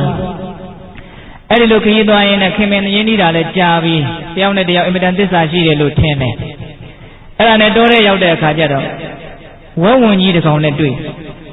တော့စောစောတုန်းကတော့အေးအတူပူအမျှဆိုတဲ့တငယ်ချင်း2ယောက်တယောက်ကဝက်ဝင်ကြီးလည်းမြင်ရောသူကအရင်မြင်တာဆိုပြိုးဆိုဒီတငယ်ချင်းကိုပြစ်ပြီးတော့ပြေးတာဘယ်ပြေးတော့ဆိုတော့တစ်ပင်ပေါ်တက်ပြေးကိုလွတ်ယုံသွားတာအောက်ကျန်တဲ့လူကမမြင်သေးဘူးပြီးမှဝက်ဝင်ကြီးကအနီးနားမလှမ်းမကန့်ရောက်လာမှဟာဝက်ဝင်ကြီးဟာဆိုဘယ်လိုလုပ်ရမှာတော့ပြေးလို့လည်းမလွတ်တော့အဲ့ဒါနဲ့သူဘာလုပ်တော့ညံရှိတယ်ဒီလူကရိုးဆိုပြစ်လဲလိုက်တယ်ပြစ်လဲပြီးတော့အသက်မရှူဘဲနဲ့အောင့်ထားသေခြင်းဟန်ဆောင်းနေတာသေးနေတဲ့လူကိုတောရိုင်းလေးဆန်တွေကအန္တရာယ်မပြုဘူးဆိုတဲ့အယူအဆကိုသူကသိထားတာသိလားအဲ့ဒါနဲ့သူပတက်လန်ပြီးတော့ဗိုက်ကြီးတင်းပြီးတော့အသက်မရှူဘဲနဲ့တောင့်တာအဲ့ဒါဝဝင်ကြီးကအဲ့ဒီနာရောက်လာနမ်းကြည့်တယ်ရှောက်ဗိုက်တွေမျက်နာတွေပါးတွေရှောက်နမ်းကြည့်ဟိုအသက်မရှူဘဲနဲ့အောင့်ထားတော့ဝဝင်ကြီးကသူ့ကိုသေတယ်လို့ထင်ပြီးတော့တိတိကျကျအားရအောင်ကြည့်ပြီးတော့ခြာကနေလှည့်ပြီးတော့တိုးထဲဝင်သွားတယ်ဝဝင်ကြီးကအဲ့ဝဝင်ကြီးအဝေးကြီးရောက်သူစိတ်ချရပြီဆိုမှအဲ့ဒီဒေဉာဏ်ဆောင်တဲ့တငယ်ချင်းကထလာအဲ့ဒီတော့မှတစ်ပင်မောကလူကဆင်းလာစောတော်တုန်းကဝဝင်ကြီးနဲ့နေတုန်းကဝိုင်းပြီးတော့တိုက်ခိုက်မယ်ဆိုတဲ့စိတ်ကူးသူ့မှာမရှိဘူးအရေးကြုံတော့သူပြစ်ပြေးတာနော်အဲ့ဒီမှာသူဘာပြောတယ်ဆိုတော့အောက်ဆင်းလာတငယ်ချင်းမင်းကိုဝဝင်ကြီးကတူတူတူတူနဲ့ဘာလို့ပြောသွားတာတုံးတဲ့ပိဋကဒုက္ခရောက်တုန်းကကူညီမယ်မအောင်မေဘူးဝဝင်ကြီးကဘာတွေကတ်နန်းနေတာသူတူတူတူတူပြောတယ်ထင်တယ်ကြီးပွားကြောင်းစီးပွားရေးတွေမြန်ပြောတော်တာလားလို့သူထင်ချင်းထင်ပါပေါ့စေရနာတိုက်တွေမြန်ပြောတော်တာလားလို့ထင်ချင်းထင်ပါပေါ့ဟုတ်လားဘာတွေပြောသွားတယ်တဲ့ဝဝင်ကြီးကတူတူတူတူနဲ့အဲ့တော့ဟိုလူကပြောတာအချက်ကြတယ်သိလားဝဝင်ကြီးကငါ့ကိုပြောသွားတယ်ဘာပြောသွားတော့နောက်ကိုအရေးကြုံရင်ပြစ်ပြေးမယ်မိတ်ဆွေတို့နဲ့ဘယ်တော့မှအတူတူခရီးမသွားနဲ့လို့ပြောသွားတယ်နော်တခါကြီးမိုင်းများဒီပုံမြင်လေးကတော့ तू ကတော့ကိုယူတတ်ရင်ယူတတ်တယ်လို့ပါပဲနဲ့ပါတယ်အဲ့တော့ဒကာဓမ္မတို့ဦးဇင်းတို့ရဲ့ဝန်းကျင်မှာမိတ်ဆွေအတုတွေအများကြီးရှိမိတ်ဆွေအတုမဟုတ်အောင်တောင်မှခုနကပြောသလိုသိပြီးတော့မထီရောက်တဲ့သိပြီးတော့အည်အသွေးမမြင့်တဲ့မိတ်ဆွေတွေအများကြီးရှိနော်အဲ့ဒါတွေနဲ့ပဲအချိန်ကုန်နေတာမိတ်ဆွေစစ်ကအင်တာနေတာကိုအဲ့တော့မိတ်ဆွေစစ်ကဘာလဲကောင်းတဲ့စိတ်မိတ်ဆွေစစ်ကဘာလဲကောင်းတဲ့စိတ်ဗျကောင်းတဲ့စိတ်ရှိရင်ဒီမိတ်ဆွေကတကယ်သစ္စာရှိတယ်ဘယ်လောက်ဒီသစ္စာရှိတော့ဒီတဘဝလုံးကြည့်ုံလည်းမကောက်သေးပြီးတဲ့နောက်တော့လိုက်အောင်မထည့်တိုင်ဒါတဲ့ကောင်းတဲ့မိတ်ဆွေပဲရှိမှာအဲ့တော့ဒီလောက်အခြေခံကြတဲ့တရားကိုပေးတဲ့တို့မေ့ပြစ်တဲ့လားခုနကဦးဇင်းကဒီတရားကိုအကြိုက်ဆုံးလို့ပြောတာက ခမရတို့ကိုဟောကနီးမလို့ထွိတ်လုပ်ပြီးတော့ပြောတာမဟုတ်တကယ်သစ္စာတရားနော်ဒီတရားကိုဦးဇင်းတကယ်ကြိုက်တယ်အဲ့တော့မကောင်းတဲ့စိတ်ဒီတောက်စရာအကောင်းဆုံးပဲသူပဲဒုက္ခပေးနေတာကောင်းတဲ့စိတ်ဒီအာကိုးစရာအကောင်းဆုံးမိတ်ဆွေသူကလွဲလို့တခြားထိရောက်သောအာကိုးစရာဘာမှမရှိဘူးရှိတယ်လို့ထင်ရင်မှားပါပြီပိဋကရှိတယ်လို့ထင်ရင်မှားတာပဲအေးဒါပေမဲ့လူတွေဆိုတာကိုမှားတယ်လို့သိကြမှသိမျက်စိလဲတဲ့လူတွေလို့ပေါ့နော်အေးနေလုံးကြီးကြောင်တောင်အရှိကထွက်နေတာမြင်တဲ့နဲ့သူတယောက်တည်းနေကလည်းအနောက်ကထွက်နေတာအဲ့လိုထင်ဦးသိမျက်စိလဲနေတာပထိုးတိုက်ထဲမှာနေကအနောက်ကထွက်နေတာဒီရောက်တော့လဲပြေးသွားတယ်သိလားအေးအဲ့တော့မျက်စိလဲတဲ့လူနဲ့ဥပမာပေးတယ်မြတ်စွာဘုရားကအဝိဇ္ဇာမသိတာနော်ဘာမသိတာလဲမကောင်းတဲ့စိတ်ဒီဒုက္ခပေးတယ်လို့မသိဘူးအဝိဇ္ဇာကနေပင်အခြေကြီးပါနော်ဒါကဥစဉ်ကတစ်ခုကိုပြောတာကောင်းတဲ့စိတ်ဒီချမ်းသာဒုက္ခကိုပေးတယ်လို့မသိဘူးအဝိဇ္ဇာမကောင်းတဲ့စိတ်ဒီဒုက္ခကိုပေးတယ်လို့မသိဘူးအဲ့ဒါပါလဲအဝိဇ္ဇာအေးအဲ့ဒီအဝိဇ္ဇာတွေနည်းသွားအောင်သိအောင်တရားနာရစာပေကိုလေ့လာရ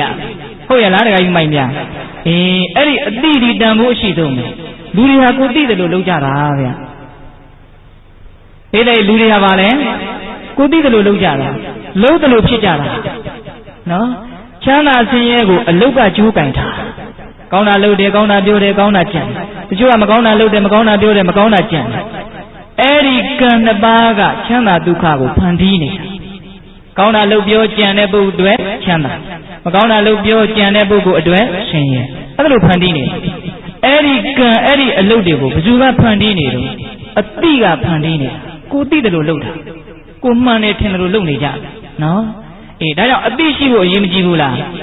အရေးကြီးတယ်ဒါကြောင့်မြတ်စွာဘုရားကကုသိုလ်တွေမှာခေါင်းဆောင်ရှိတယ်တဲ့အေးတည်းကုသိုလ်မှာပါလဲဘယ်သူများဖြစ်မဲ့ထင်တော့အတိဘောဝိဇ္ဇာဘိက္ခဝေပုဗ္ဗင်္ဂမကုသလနံဓမ္မနာသမာပတ္တိယအနွဒေဝအဟိရိကံအနုတ္တပံဤတယုတ်ပါဠိတော်နော်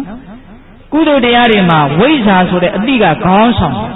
မကောင်းတာကိုမလုပ်ရဲဘူးကြောက်တယ်မကောင်းတာကိုမလုပ်ရဲဘူးရှက်တယ်ဆိုတဲ့ဟိရိဥတ္တပကနောက်လိုက်ကုသိုလ်မှာခေါင်းဆောင်တွေနောက်လိုက်တွေရှိတယ်ဗျနော်အတိကခေါင်းဆောင်တယ်အရှက်အကြောက်ကနောက်လိုက်အကုသိုလ်မှာလည်းခေါင်းဆောင်ရှိတယ်ပေတတို့ဉာဏ်မနှဲပါဘူးရေးမိပြီဘယ်သူလဲအေးမှန်တယ်နော်အဝိဇ္ဇာဘိက္ခွေပုဗ္ဗင်္ဂမအကုသလနာဓမ္မနံသမာပတ္တိယအနွဒေဝအဟိရိကံအနုတ္တပံအဝိဇ္ဇာကအကုသိုလ်တွေရဲ့ခေါင်းဆောင်မရှက်မကြောက်အကုသိုလ်တွေကိုလုပ်ရဲပြောရဲတာကနောက်လိုက်တဲ့ဟုတ်လားဒါကြောင့်အတိအရေးမကြီးဘူးလား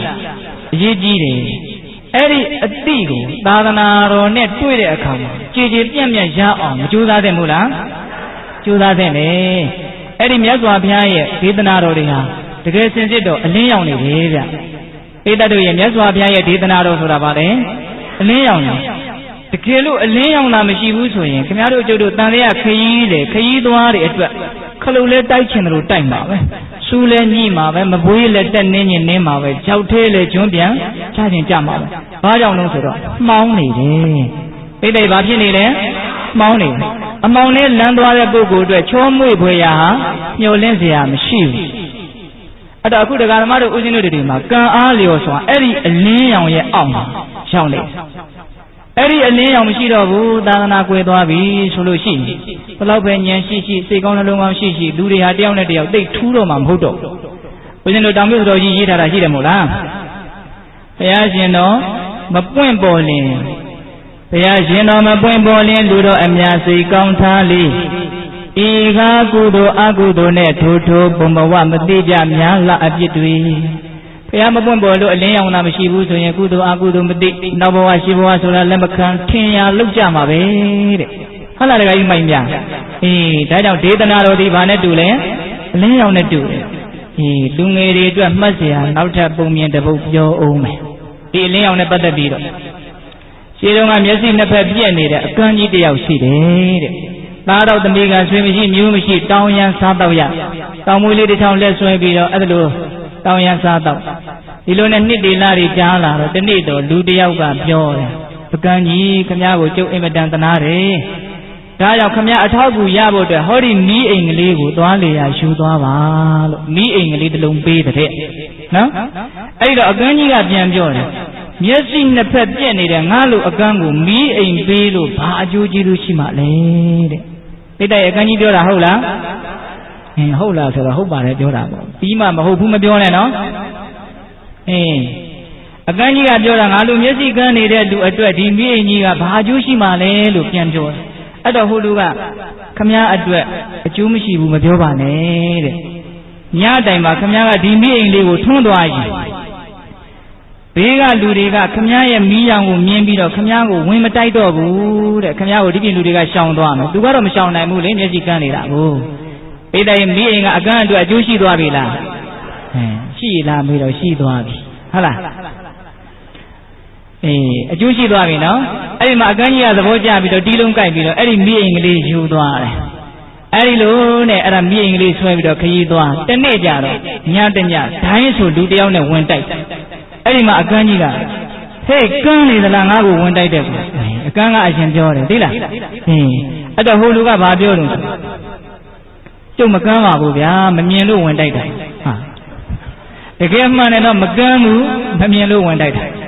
မကန်းတာနဲ့မမြင်တာနဲ့ကွာသေးတယ်ဗျာမှောင်းနေရင်မမြင်ရဘူးဗျာသို့တော့ကန်းသလားမကန်းဘူးဗျာမျက်စိကတော့ကောင်းနေတာဟုတ်လားအဲ့တော့ဟိုလူကမကန်းမင်းမမြင်ဘာလို့ဝင်တိုက်ဒီမှာငါမိအင်ကြီးထွန်းထားတာမင်းမမြင်ဘူးလားအဲ့တော့ဟိုလူကသေချာကြည့်နောင်ကြီးခင်ဗျာတဲ့ခင်ဗျမိအိမ်ကမင်းငိမ့်နေတယ်တဲ့ဟဲ့တဲ့မိအိမ်ကဘာဖြစ်နေတယ်မင်းငိမ့်နေတယ်အဲ့ဒီမှာအနှစ်သာရရှိတဲ့စကားကအခုမှရောက်တာအဲ့ဒီမှာအကန်းကြီးဘာပြန်ပြောတော့အဲ့ဒီစကားလေးကိုအမြဲတမ်းပဲ့တင်ထက်သိလားအကန်းကြီးကဘာပြောလို့ဆိုအလင်းရောင်မရှိတဲ့အချိန်မှာကန်းတဲ့လူနဲ့မကန်းတဲ့လူနဲ့ဘာမှမထူးပါဘူးအဲ့ဒါရထူးသလားမထူးလို့မဝင်တိုက်တာဗောဗျာဟုတ်လားအလင်းရောင်မရှိတဲ့အချိန်မှာကန်းသူနဲ့မကန်းသူဒီတေးပြီးတော့မထူးကြပါဘူးတဲ့အဲ့တော့သာသနာတော်ရဲ့အလင်းရောင်နဲ့တွေ့တဲ့အခါမှာဒကာဓမ္မတို့ဦးဇင်းတို့တွေမြင်ဖို့အရေးကြီးတယ်နော်မြင်လို့ဒီဓမ္မဘုံပေါ်ရောက်လာတယ်လို့ဦးဇင်းတို့ထင်ပါတယ်ဟုတ်လားဒါပေမဲ့ဦးဇင်းကနည်းနည်းလေးစဉ်းစားမိတာပြောဦးမယ်မမြင်လို့ဝင်တိုက်ပြီပိဋကတို့အခုမျက်စိမြင်တယ်ဦးဇင်းတို့လည်းမြင်တယ်နော်ခလုံးမတိုက်ဘူးလားမြင်တဲ့နဲ့ဘာလို့ဝင်တိုက်တယ်စဉ်းစားကြည့်တယ်မှာမြင်တဲ့နဲ့ဘာလို့တိုက်တယ်ငေးလာလို့ပေါ့ဗျာဟုတ်လားငေးလာလို့တွေးလာလို့ရှေ့သေးသေးချာချာမကြည့်ပဲနဲ့သွားနေဘာတွေတွေးနေမှမသိဘူးဘာတွေငေးနေမှမသိဘူးတိုက်ရောပေါ့ခလုံးပဲအဲ့တော့ပိဋကတို့ကောက်ချက်ချကြည့်မမြင်မှတိုက်တာမဟုတ်ဘူးငေးလာရင်လည်းတိုက်တတ်သေးတယ်နော်တချို့အသိတွေရှိတယ်ဗျဒေါသဖြစ်ရတာမကောင်းဘူးတယောက်နဲ့တယောက်ပြဿနာဖြစ်ရတာမကောင်းဘူးသိသားပဲသိရတဲ့နဲ့ပြဿနာကလည်းမဆုံးနိုင်ဘူးဖြစ်နေအဲ့တော့ဘာဖြစ်တာငေးနေတာတွေးနေတယ်တတိမဲ့လျော့ပြီးတော့အတ္တမာဒနဲ့နေတာမဟုတ်ဘူးတမာဒနဲ့နေနေတာအဲ့ဒီလိုဆိုတော့ပြဿနာပေါင်း16000ရှုပ်ထွေးနေတာပဲဘယ်တော့မှရှင်းတယ်လို့မရှိဟုတ်ရလားတခါယူမိုက်များစကားတွေကဘယ်ကနေရောက်သွားမသိဘူးအလင်းရောင်မရှိတဲ့အချိန်မှာကန်းသူနဲ့မကန်းသူတည်ပြီးတော့မထူးပါဘူးတဲ့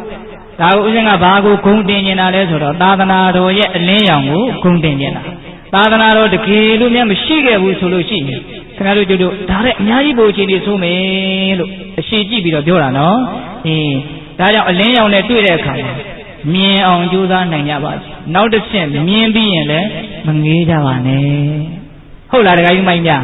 အဲ့တော့အဲ့ဒီအတိကြီးအင်မတန်အရေးကြီးတယ်အဲ့ဒီအတိကကံကိုချုပ်ကင်တယ်အဲ့ဒီကံကချမ်းသာဆင်းရဲကိုဖန်တီးတယ်ဒါကြောင့်မကောင်းသောစိတ်တွေဆင်းရဲစေတယ်လို့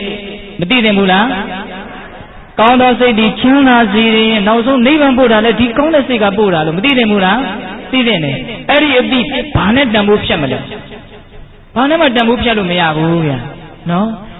အဲ့ဒီအတိကိုအခြေခံပြီးတော့နေထိုင်သွားကြမယ်ဆိုလို့ရှိရင်တဖြည်းဖြည်းနဲ့ဒကာဓမ္မတို့ဦးဇင်းတို့ရဲ့ဘဝဟာအစဉ်တည်းမြင့်လာနော်မကောင်းသောစိတ်သည်ကြောက်စရာအကောင်းဆုံးရံတယ်ကောင်းသောစိတ်သည်အားကိုးစရာအကောင်းဆုံးမိတ်ဆွေအဲ့တော့မိတ်ဆွေအကြောင်းကိုဦးဇင်းတို့ကအကျေကြီးပြောချင်တာနာယီကတနာရီနဲ့15မိနစ်လောက်ရှိသွားသိတဲ့တို့ညောင်းကြပြီလားတရားကမသိညင်သေးဘူးနည်းနည်းပြောချင်သေးတယ်နော်ကောင်းတဲ့စိတ်တွေပါလေပြစ္ဆုတ်ပံဖြစ်စေမှာအေးချမ်းစေတဲ့သက်တာဆိုကောင်းသောစိတ်တွေတကယ်ကြီးထွားလာရင်ဒီဘဝမသေးခင်မှာအကျိုးပေးနေနောင်တန်တရားလျှောက်လုံးအရေးပမာလိုက်မယ်နော်မိတ်ဆွေစစ်လို့ပြောရင်းနဲ့စကားတွေကရောက်သွားတာ သိလားတချို့နောက်ဘဝတွေလိုက်တယ်ဒါလေးကိုလူငယ်တွေတချို့ကြားဖို့မယ်ဦးဇင်းကအဲ့ဒီအကြောင်းအရာလေးကိုအင်မတန်ပြောခြင်းတယ်ဦးဇင်းတို့တကယ်အဖြစ်ပြက်ပါဦးဇင်းတို့စကိုင်းတိုင်းလေကတာမှာမိုးရားမြို့ဆိုတာရှိနော်အဲ့ဒီမိုးရားမြို့မှာတထေးမကြီးတယောက်ရှိတယ်ဗျအဲ့ဒီတထေးမကြီးကဒေါ်ရွှေဥရှင်လေးကိုစလင်းကား6កောင်လောက်ရှိတယ်အင်မတန်ချမ်းသာသူ့ရဲ့သားကဥထွန်းရှိတဲ့စာရီပါတွေကြီးတယ်အဲ့ဒီတကကြီးကိုယ်တိုင်ရေးခဲ့တာသူရန်ကုန်ပြောင်းမယ်ဆိုတော့သူ့အမေကပြောတယ်ငါသားမင်းရန်ကုန်ပြောင်းမယ်ဆိုတော့အမေကမင်းကိုဘယ်တော့မှမပြောခဲ့ဘူးတဲ့အကြောင်းအရာတစ်ခုပြောချင်အဲ့ဒီအကြောင်းအရာကိုပြောပြီးရင်တော့အမေကတော့နေမကောင်းဖြစ်တော့မှာပဲတဲ့စိတ်ဝင်စားကြကောင်းတယ်နော်အဲ့ဒီအကြောင်းအရာကိုပြောပြီးရင်နေမကောင်းဖြစ်မှာဒါပေမဲ့ငါသားကိုချစ်လွန်းလို့အမေပြောမယ်အဲ့ဒီမှာနားထောင်ငါသားလွန်ခဲ့တဲ့နှစ်40 80လောက်တုန်းကဟောဒီမိုးရားမြို့ရွှေတီဆိုတဲ့ကောင်မလေးတယောက်ရှိတယ်အင်မတန်ဆင်းရဲတဲ့တအိမ်လုံးလူစုံတက်ဆုံအလုံးလုံးမှထမင်းစားရရုံလေးရှိလုံးတက်တာအကုန်လုံးရဆင်းရဲလုံးလို့အဲ့ဒီရွှေတီဆိုတဲ့ကောင်မလေးက12နှစ်13နှစ်သမီးလောက်ဘောဓိကျောင်းဆိုတာရှိတယ်အဲ့ဒီဘောဓိကျောင်းဆရာတော်နဲ့သူကခင်တယ်ဆရာတော်တပည့်တော်မတော်မှအင်မတန်ဆင်းရဲတယ်ဘယ်နဲ့လုပ်ရမလို့လို့မေးတယ်မေးတော့ဆရာတော်ကဟဲ့ရွှေတီမရှိရင်လှူရတယ်လို့ပြောတယ်သိတဲ့ရင်မရှိရင်အဲ့ဒီမှာမရှိဘဲနဲ့ရှင်ဘုရားဘာလူမှလဲဟုတ်တယ်လို့ပဲနော်မရှိဘဲနဲ့ဘာလူမှလဲအဲ့ဒီမှာဆရာတော်ကအတူတူပဲပြောကြစို့အေယာဝတီမြစ်ကိုလက်ညှိုးထိုးပြဒီရေဒီနင်ကြိုက်တော့ယူလို့ရတယ်မို့လားရှားပါတယ်ဗျအဲ့ဒီလိုဆိုရင်ဒီတောင်ဆောင်ပေါ်မှာဇင်းဆောင်းနှမ်းလျှောက်တက်သွားပြီးတော့မြတ်စွာဘုရားကိုအေယာဝတီမြစ်ထဲကရေတွေကိုခတ်ပြီးတော့လှူရေဆိုတာတန်ရှင်းစေတယ်ဆင်ကျဲစေတယ်အစာလောင်ပြေးစေတယ်မြတ်စွာဘုရားကိုအဲ့ဒါလို့မြတ်စွာဘုရားရေစာရှာမှာပဲရေချိုးခြင်းမှာပဲအဲ့ဒါလို့မြတ်စွာဘုရားကိုကိုချင်းစာစိတ်နဲ့ပေါ့နော်မြတ်စွာဘုရားကိုရေလူစံနဲ့ပတ်စံမရှိရှိတယ်မလို့အဲ့ဒီမှာဆရာတော်ကလည်းတရားဟောတော်ကောင်းတယ်ရေအကျိုးတွေဘာတွေပြောပြပြီးတော့ရေလူခိုင်းတယ်သူတော်တော်ယုံကြည်တယ်အဲ့ဒါရေလူတယ်အမြဲတမ်းလူတယ်အသက်မရှိဘူး18နှစ်သမီးလောက်ကျတော့သိသွားတယ်အဲ့ဒီရွှေသေးကသိပြီးတော့အဲ့ဒီမိုးရားမြို့မှာအချမ်းသာဆုံးတထေးအိမ်မှာလူဝင်စားဖြစ်မသိပါဘူးအဲ့ဒီကလေးမလေးကသူလူဝင်စားဆိုတာမသိအဲ့ဒါ9နှစ်10နှစ်9နှစ်မသိဘူးအဲ့ဒါတနေ့ကြတော့သူ့အမေရဲ့လက်ဆွဲပြီးတော့အဲ့ဒီဘောဓိကျောင်းကိုဆွန့်ဖို့သွားတာဗျဆွန့်ကြိုင်ကလေးဆွဲအဲ့ဒီမှာကျောင်းသားရောက်ခါလေးလမ်းအဖြတ်အကူးမှာအသက်အရွယ်တော်တော်ကြီးတဲ့မေကြီးဦးကြီးတယောက်နဲ့တွေ့အဲ့ဒီမေကြီးဦးကြီးရဲ့ပခုံးပေါ်မှာလည်းတပတ်ကလေးတစ်ချိန်ခြုံထားအဲ့ဒါသူတို့နားရောက်ပြီဆိုတော့အဲ့ဒီတပတ်ကိုရမ်းပြီးတော့ပခုံးပေါ်တင်လိုက်တယ်အဲ့ဒီတခမကြီးကအဲ့ဒီတပည့်ရဲ့အမိတ်ဖျားလေးကအဲ့ဒီခုနတုန်းကရွှေတီသေးလို့ဝင်စားတဲ့ကောင်မလေးရဲ့မျက်လုံးကိုရိုက်မိဖြတ်ဆိုသူကလှမ်းပြီးတော့ဖမ်းလိုက်တယ်အဲ့ဒီတပတ်ပေးတိုက်ရင်အင်မတန်ထူးဆန်းတယ်နော်သဘာဝတရားတွေအဲ့ဒီအခိုက်အတန့်ကလေးမှာအဲ့ဒီတည်ငါလေးမှာအဲ့ဒီကောင်မလေးဇာတိတ္တရဉာဏ်ချနောက်ဘဝကိုပြန်အမှတ်ရအဲ့ဒီတပတ်လေးကိုတိတိကျကျကြည့်ဒါငါရက်ခဲ့တဲ့တပတ်ပဲတကယ်သူရက်ခဲ့တာအဲ့ဒီတပတ်ကအဲ့ဒါနဲ့အဲ့ဒီမိန်းမကြီးကြည့်တော့ဒါငါအမေပဲသိတယ်နော်အမေလို့ခေါ်မလို့လို့အဲ့ဒီမှာဒီဘဝအမေကငါသမီးဘာတွေမေးကြည့်နေတော့လာဆိုပြီးတော့ကြောင်းပေါ်ဆွဲခေါ်လိုက်ရပြီးတော့ပြောပြပါလေအဲ့မှာကြောင်းရောက်တဲ့အခါကျတော့ဩဒါငါရဲ့ကျေးဇူးရှင်ဆရာပဲသူရေလူခိုင်းခဲ့လို့ငါဆင်းရဲတဲ့ဘဝကလွတ်မရှိရင်လှူဆိုလို့လှူတာအခုငါရှိပြီနော်အဲ့ဒါနဲ့ဆရာတော်ဗျာအရှင်ဘုရားရွှေတီကိုသိသလားဗျာဟာသိတာမောရွှေတီသေးတာမကြသေးဘူး10နှစ်လောက်ရှိတပည့်တော်ရွှေတီပဲအမေနင်းဘယ်လိုလုပ်ရွှေတီဖြစ်တယ်အကုန်လုံးပြောပြတယ်အဲ့ဒီကလေးမလေးကပြောနိုင်တယ်နော်အကုန်ပြောနိုင်တယ်အဲ့ဒါတော့ရွှေဥတဲ့အဲ့ဒီတခမကြီးနော်အဲ့ဒီရွှေတီဝင်စားတဲ့တခမကြီးအင်မတန်ချမ်းသာလောက်ချမ်းသာတော့ဆိုလို့ရှိရင်တလားတီတီအဲ့ဒီမိုးရားမြို့နေအကုန်လုံးအလူကြီးလုပ်ပြီးကျွေးတယ်အဲ့ဒီခေတ်ကဦးဇင်းတို့အင်မတန်နာမည်ကြီးတဲ့ရှင်မတင်မောင်တို့ရဲ့ဆရာဖြစ်လိမ့်မယ်နော်မြတ်ချီချင်းဒေါ်ငွေမြိုင်ရဲ့ဇက်နဲ့9ရက်တိတိတောင်အလှပေးတယ်လို့ပြောတယ်အင်မတန်ချမ်းသာအနာယောဂါဆိုလို့တဲ့ရက်စားလေးတောင်မှမရက်ဘူးတဲ့ကဲယောဂကင်းလိုက်ပုံအဲ့ဒီဒကမာကြီးမှာနော်အနာယောဂါဘာမှမရှိဘူးသူ့မှာအဲ့ဒါလောက်ပြည့်စည်ဥစ္စာလည်းပဲတင်းအောင်တင်းတယ်ရုပ်လည်းသူ့ဓာတ်ပုံပါတယ်ဗျလူငယ်တွေသိကျင်လို့ရှိရင်ဓမ္မသရိယဥဒိလရေးတယ်ဓမ္မဒူရတတ္တိယအတွဲကိုကြည့်အဲ့ဒီမှာသူ့ဓာတ်ပုံပါနော်အဲ့တော့ပေးတတ်လို့ဦးဇင်းတို့ကဘာပြောချင်တာတော့ ကောင်းတဲ့စိတ်တွေတကယ်အားကိုးရပါတယ်လို့ဥလိုက်အသေးလိုက်ယုံကြည်စေခြင်းနဲ့ဟုတ်လားတခါကြီးမိုင်များဒါဒါနရဲ့အစွန်းလေးပဲရှိသေးတာနော်ဒါနတဲ့သီလမြတ်တယ်လို့ဒီတိတ်တကြားဘူးတယ်မဟုတ်လားသီလတဲ့ဘာဝနာမြတ်တယ်လို့ကြားဘူးတယ်မဟုတ်လားသူတို့ကပိုးပြီးတော့မိတ်ဆွေစစ်ပီတာတယ်ပိုးပြီးတော့ထိရောက်စွာအကျိုးပြုနိုင်တဲ့မိတ်ဆွေအဲ့ဒီမိတ်ဆွေတွေကမိတ်ဆွေထဲမှာလေမဲ့ညံဖူညံဆိုတဲ့မိတ်ဆွေကတော့အကောင်းဆုံးမိတ်ဆွေပေါ့တခါကြီးမိုင်များသူကတော့မင်းသေးရင်လည်းအပေလေးပါကြမှာလေလားလို့မစိုးရင်တော့နဲ့သောကတွေအလုံးငြိမ့်ပေးလိုက်ခင်ဗျားတို့အခုချိန်မှာဘာတွေချမ်းသာလို့ဘာတွေဘလောက်ပဲအစဉ်ပြေလို့နေငါသေးရင်အပေလေးပါမယ်ရောက်အောင်မလားဆိုတဲ့စိုးရင်ချက်ကသေခြင်းတရားနဲ့တိထိလာတဲ့ခါမှာရောက်မလာပြီဘူးလားရောက်လာပြီခုမနေနိုင်တာမောနေနိုင်တယ်ဆိုတာအနိစ္စနဲ့တို့မကြည့်သေးလို့အဲ့ဒါလိုနေနိုင်တာဗျဒကမာကြီးများဟုတ်ရဲ့လားပျက်စီးမှုနဲ့တို့ကြည့်ပါကိုဘယ်လောက်မာနိုင်တယ်လဲဆိုတာအဲ့ဒီကြတော့အဖြေပေါ်မယ်နော်ပျက်စီးမှုနဲ့တို့ကြည့်ပါသာသမီပျက်စီးတယ်ဆွေမျိုးပျက်စီးတယ်ပစ္စည်းပျက်စီးတယ်နောက်ဆုံးကိုယ်ခန္ဓာကိုယ်ကြီးပျက်စီးတယ်တို့ကြည့်ပါအဲ့ဒါလေးနဲ့ငါဘယ်လောက်တတိရှိတဲ့ငါလဲဘယ်လောက်မာနိုင်တဲ့ငါလဲဘယ်လောက်ပြုံးနိုင်တဲ့ငါလဲပေါ်လာအဲ့ဒီသောတပတ္တိမဲ့ညာဘုံညာတိဟုသောမိတ်ဆွေစစ်ကိုရပြီဆိုရင်ငါသိရင်အပေကြမှာလေလားလို့မင်းမစိုးရင်တော့နဲ့လို့ပြောနေတယ်လို့စိုးရင်တရားလိုသေးသလားမလိုတော့ဘူးဓာတ်ထက်ကောင်းသောဓာတ်ထက်တန်ဖိုးရှိသောအရာပိဋကရေမဲ့ညာဘုံညာနဲ့တန်ဖိုးရှိသောအရာရှိဦးမလားမရှိတော့ဘူးဒါကြောင့်မိတ်ဆွေဆိုတာအဲ့ဒါလောက်ထိလေးလေးနက်နက်နားလည်ထားရမယ်နော်အဲ့တော့ပိဋကတို့ကိုဦးဇင်းတို့2မျိုးတင်ပြခဲ့တယ်နော်အဆိုးဆုံးယံသူနဲ့ကောင်းဆုံးမိတ်ဆွေဏိကုံးအနေနဲ့ပြောတော့မယ်ဏိကုံးသိလားယံသူဆိုတာဘာလဲသိကြပြီမိတ်ဆွေဆိုတာဘာလဲသိကြပြီယံသူနေဖို့မိတ်ဆွေများဖို့တခုတည်းသောရည်ရွယ်ချက်ဖြစ်သိပြီမို့လားဖြစ်သိပြီအသိဉာဏ်ရှိတဲ့လူအတွက်ယံသူနေဖို့မိတ်ဆွေများဖို့ဒါအရေးကြီးဆုံးပဲကျန်တာတွေဒီဟာတော့ဘယ်ဟာမှအရေးမကြီးဘူးလို့သိရတယ်အဲ့ဒီလိုယံသူနေ၍မိတ်ဆွေများစေခြင်းနဲ့ဆိုရင်ကောင်းသောစိတ်များ၍မကောင်းသောစိတ်တွေနည်းသွားခြင်းနဲ့ဆိုရင်ဆင်းရဲနေ၍ချမ်းသာတွေများခြင်းနဲ့ဆိုရင်ပฏิပဋ္ဌာန်အလုပ်ကိုကြိုးစားပါအဲ့ဒါဦးဇင်းတို့ရဲ့ဏိကုံးပိုင်းပဲနော်သူဒီအထီးရောက်ဆုံးပဲပฏิပဋ္ဌာန်ဘာဝနာကိုကြိုးစားတဲ့ပုဂ္ဂိုလ်တွေကောင်းတဲ့စိတ်ဒီဟူသောမိတ်ဆွေတွေတနေ့တခြားများလာမေတ္တာတွေလည်းများလာမယ်ကရုဏာတွေလည်းများလာမယ်အသိဉာဏ်တွေလည်းများလာမယ်ကောင်းတာမှန်တယ်အားလုံးအဲ့ဒီမှာရှုကိုရှုလာဒါကြောင့်ဦးဇင်းတို့တန်ရုပ်ပါဠိတော်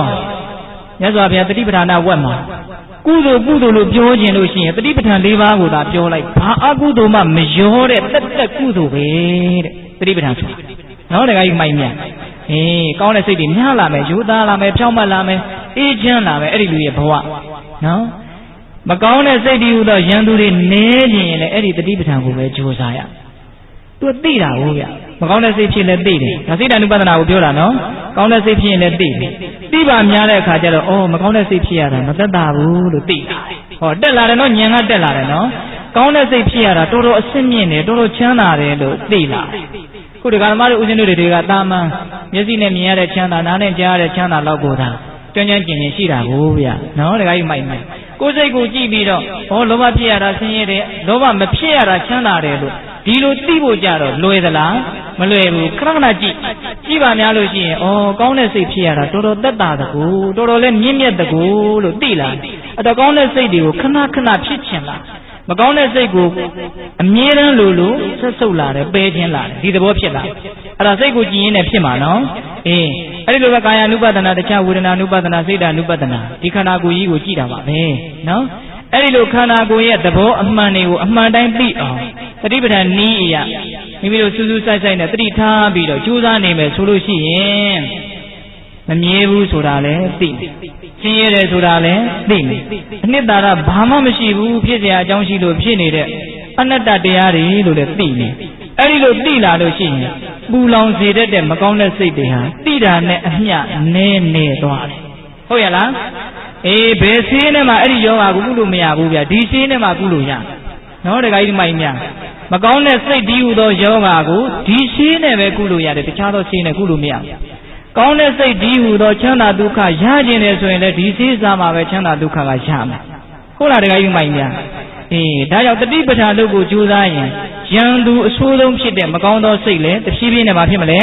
နေသွားမယ် မိတ်ဆွေအကောင်းဆုံးဖြစ်တဲ့ကောင်းသောစိတ်လည်းတဖြည်းဖြည်းနဲ့ဘာဖြစ်မလဲများလာမယ်အဲ့ဒါလို့ဖို့အတွက်ဒါသည်တကြောင်ဒီသောလမ်းပဲတဲ့တတိပဋ္ဌာန်ဦးဇင်းတို့ပါဠိတွေရွတ်ရင်ရှင်းနေမှာဆိုလို့နော်ဧကာယနောအယံဘိက္ခဝေဆိုပြီးတော့မြတ်စွာဘုရားကသူ့ရဲ့တတိပဋ္ဌာန်ဒီဟုသောဆေးသည်ယောဂဘုံများစွာကိုပျောက်ကင်းစေတယ်ဆိုတဲ့ဆေးရဲ့အစွမ်းတတ္တိကိုအရင်ပြောပြပြီးမှတတိပဋ္ဌာန်တုတ်ကိုမြတ်စွာဘုရားဟောတာနော်တခါကြီးမိုက်မြဒါကြောင့်ဒါသည်ဆေးပဲနော်ဆေးကလက်လန်းလက်တကားမှာရှိတယ်ဗျအခုမြို့ထဲမှာတော့ဆေးရတရားစခန်းနေဟုတ်လားအော်ဟင်းငူကြီးယောဂသီးလျက်လူလဲဗျာတိနာမချိသောတသိမြင်မြောသမားတော်ဤဆေးကြော်ရှိလျက်မစားခဲ့ဆေးတွက်မရှိလေလူကအော်ဟင်းငူကြီးယောဂတွေကသီးနေဒီယောဂကိုပြောင်းနေတဲ့ဆေးကလည်းအရင်နဲ့ရှိဒါကိုမစားဘူးဆိုလို့ချင်းဆေးအပြစ်လားကို့အပြစ်လားတဲ့ခင်ဗျားတို့ကျုပ်တို့ယောဂတန်းနဲ့နေနေတာဗျပြုံးတာလည်းမရှိပြုံးမယ်ဗျလိုက်လိုက်လဲတကယ်ပြုံးနေတာမဟုတ်ဘူးသိလားအဲ့တော့ဒီမှာယောဂရှိတယ်ဆိုလို့ရှိရင်ဆေးရှိတယ်အဲ့ဒီဆေးကိုသိရမယ်သိပြီးရင်တတ်နိုင်တယ်များတောက်သုံးရမယ်ဒါမှဉာဏ်ရှိရရောက်မယ်မို့လားဒါကြောင့်မကောင်းသောစိတ်တည်ဟူသောယောဂပျောက်ဖို့အတွက်တတိပဋ္ဌာန်သည်အကောင်းဆုံးဆေးဟုတ်ရမို့လားမကောင်းသောစိတ်ကိုလည်းပဲအညစ်အကြေးနဲ့မြတ်စွာဘုရားကဥပမာပေးတယ်အဲ့ဒီအညစ်အကြေးတွေကိုနှံ့ရှင်းစင်ကြယ်သေးခြင်းနဲ့ဆိုရင်လည်းတတိပဋ္ဌာန်သည်တစ်ခုတည်းသောရေပဲတဲ့နောက်တစ်ခါဒီမိုင်းများမစင်လူလျင်အေးကြည်လင်းသည့်ရေစဉ်ရှိလျက်မစေခရေတွက်မရှိလေဝိသုဒ္ဓောင်ဆိုတော်ဘုရားကြီးရေးခဲ့တာနော်မစင်လူလျင်အေးကြည်လင်းသည့်ရေစဉ်ရှိလျက်မစေခရေတွက်မရှိလေမစင်နေပေးကျမ်းနေတဲ့မျက်နှာပေါ်တစ်ကိုယ်လုံးလူချတဲ့မဝင်ဘူးအဲ့လိုပဲခင်ဗျားတို့ကျုပ်တို့မှာလောဘတွေဒေါသတွေပေးကျမ်းနေတယ်အချင်းချင်းမို့လို့သာအလူတော့လူကြောလုပ်နေရတာဟုတ်လားတကယ်ကြီးမိုင်းများဒါပေမဲ့အညစ်အကြေးတွေကတော့ပေးကျမ်းနေတယ်များလုံးလာရင်တော့လူတွေကသိတယ်ဗျနော်ဟာညစ်ကြီးတွေကများလိုက်တာလူညစ်ပါကွာလို့တောင်ပြောကြတယ်တချို့ကဟုတ်လားအဲ့ဒီအညစ်ကြီးတွေကိုနှံ့ရှင်းသွားခြင်းနဲ့ဆိုရင်ဘာရည်နဲ့ဆေးမလဲတတိပဋ္ဌာန်ဒီဟုသောရေနဲ့ဆေးရနော်မစင်လူလျင်အေးကြည်လင်းသည့်ရေစဉ်ရှိလျက်မစေခဲ့ရေတွက်မရှိလေရေရဲ့အပြစ်မဟုတ်ဘူးမဆေးရင်မဆေးတဲ့လူရဲ့အပြစ်ရန်သူဝိုင်းထားသူယောက်ျားကပြေးသွားဖို့ရလမ်းပေါက်သားလေးပြေးမတွက်လမ်းတွက်မရှိလေဟောခုနကတော့မကောင်းတဲ့စိတ်တည်းဟူသောရန်သူတွေခင်ဗျားတို့ကျုပ်တို့မှာဝိုင်းနေစိတ်ထဲမှာလည်းအပြစ်ရှိအဲ့ဒီရန်သူတွေရဲ့လက်ကလွတ်အောင်ပြေးဖို့အတွက်လမ်းကြောင်းကတော့ဖြူးနေအောင်ကတော့ရှိနေတာလေအမှန်ပဲတဲ့ဘယ်ကင်ရှိပါလမ်းကိုပြောတာနော်အဲ့ဒီလမ်းရှိရတဲ့မပြေးဘူးဆိုရင်လမ်းအပြစ်လားမပြေးတဲ့သူအပြစ်လားတဲ့မိဘုံလေးနဲ့ဆရာတော်ကြီးကဟောထားတာနော်ရန်သူဝိုင်းတာထိုယောက်ျားကပြေးသွားဖို့ရလမ်းပေါက်သားလည်းပြေးမထွက်လမ်းတွက်မရှိလေမစင်လူလျင်အေးကြည်လင်းသည့်ရေစဉ်ရှိလျက်မစေခက်ရေတွက်မရှိလေအော်ဟင်းငူကြီးယောဂသီးလျက်လူလဲဗျာတိနာမရှိသောတတိမြင်မြောသမားတော်ဤဆေးကြောရှိလျက်မစားခက်ဆေးတွက်မရှိလေအပေခွင်သို့မချွတ်ပူမီစွစွတနာကိလေသာကိုမြေပါပေဖြတ်အပြီးတတ်ရန်ဝိပဿနာတရားရှိတုံညာသည်မပွားနိုင်အားဖြာပါများတရားအတွက်မရှိလေတဲ့ဒီကြမှာဥပမေယကရောက်လာတယ်ဥပမာဥပမေယစုံသွားတယ်နော်တခါကြီးမိုက်မယ်မြတ်စွာဘုရားရဲ့ဝိပဿနာမဲခင်၈ပါးဒီဟာဒီအပေခွင်ကိုလုံးဝဧကန္နမချွတ်ပို့မဲ့စွစွတနာကိလေသာစကလုံးကအင်မတန်ပြောင်ပြောက်တယ်နော်အပေခွင်သို့မချွတ်ပို့မိစွစွတနာကိလေသာကိုမြေပါပေဖြတ်အပြီးတတ်ဖို့ဝိပဿနာတရားရှိတုံညာသည်မပွားနိုင်အားဖြာပါများအင်မတန်အားပါတဲ့စကလုံးပဲမပွားနိုင်အားဖြာပါများ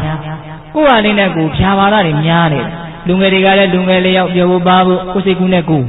လူကြီးတွေကလည်းလူကြီးလျောက်ဖူးကြီးကိုမေကြီးကလည်းဖူးကြီးကိုမေကြီးလျောက်သူတို့ကပိုးတောင်ရှုပ်သေးတယ်ထင်သေးတယ်တခါကြီးမိုက်မြအဲ့ဒါလို့ကိုယ်ဟာနဲ့ကိုပြာရခတ်ပြီးတော့ဗျာများနေတာဒီလောက်ကောင်းတဲ့အလုပ်ကိုလူအများစုလုံနိုင်ပါသလားမလုံနိုင်ဘူးတဲ့တဝေကအင်မတန်ရတယ်ကောင်းတယ်နော်အပေခွင်သို့မချွတ်ပုံမြေဆိုးလို့တဏှာကိလေသာကိုမြစ်ပါပဲဖြတ်အပြည့်တတ်ရန်ဝိပဿနာတရားရှိတုံညာလီမပွားနိုင်အားဖြာပါများတရားအတွက်မရှိလေတရားရဲ့အပြစ်မဟုတ်တော့ဘူးကိုယ့်ရဲ့အပြစ်နော်ဒါကြောင့်ပိဋကပေါင်းသူတော်ကောင်းတို့ပฏิပဒံတရားကိုကြိုးစားပြီးတော့အထုတ်နိုင်ကြပါစေပฏิပဒံတရားဆိုတာ မိမိရဲ့ကာယဝေဒနာစိတ်ဓာတ်ဓမ္မတနည်းအားဖြင့်ဒီခန္ဓာကိုယ်ကြီးကိုအမှန်တိုင်းသိအောင်တတိဝရိယပညာတရားတို့အရင်ဒီစိုက်ထုတ်ပြီးတော့ဂယုစိုက်ပြီးတော့ရှုမှတ်နေတယ်ကြည်နေတယ်သိနေတယ်အဲ့ဒါပါလေတတိပဋ္ဌာန်တို့ကိုလုပ်နေတယ်လို့ပြောရတယ်ကြည်ပါများသိပါများရင်နားလည်လာတယ်အဲ့ဒါပညာပဲနားလည်လာတယ်အနိစ္စဆိုတာနားလည်တယ်ဒုက္ခဆိုတာနားလည်တယ်နားလည်တာနဲ့အမျှလောဘဒေါသနည်းလာတယ်။ခွင်းစက်ကလေးတွေမမေ့နဲ့နော်။နားလည်တာနဲ့အမျှလောဘဒေါသနည်းလာတယ်။နားလည်ရင်အမှားနည်းလာတယ်လို့ပြောကြဆိုဒါပိုကောင်းတယ်။နားလည်ရင်ပါလေ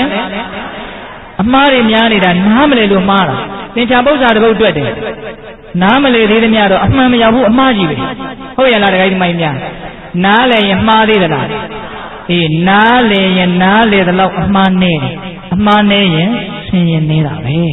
ခုဆင်းရဲတွေများနေတာအမှားများလို့အမှားဘာကြောင့်များတော့နားမလဲလို့ဘာလို့နားမလဲလို့နားလဲအောင်လုပ်ကိုမလုပ်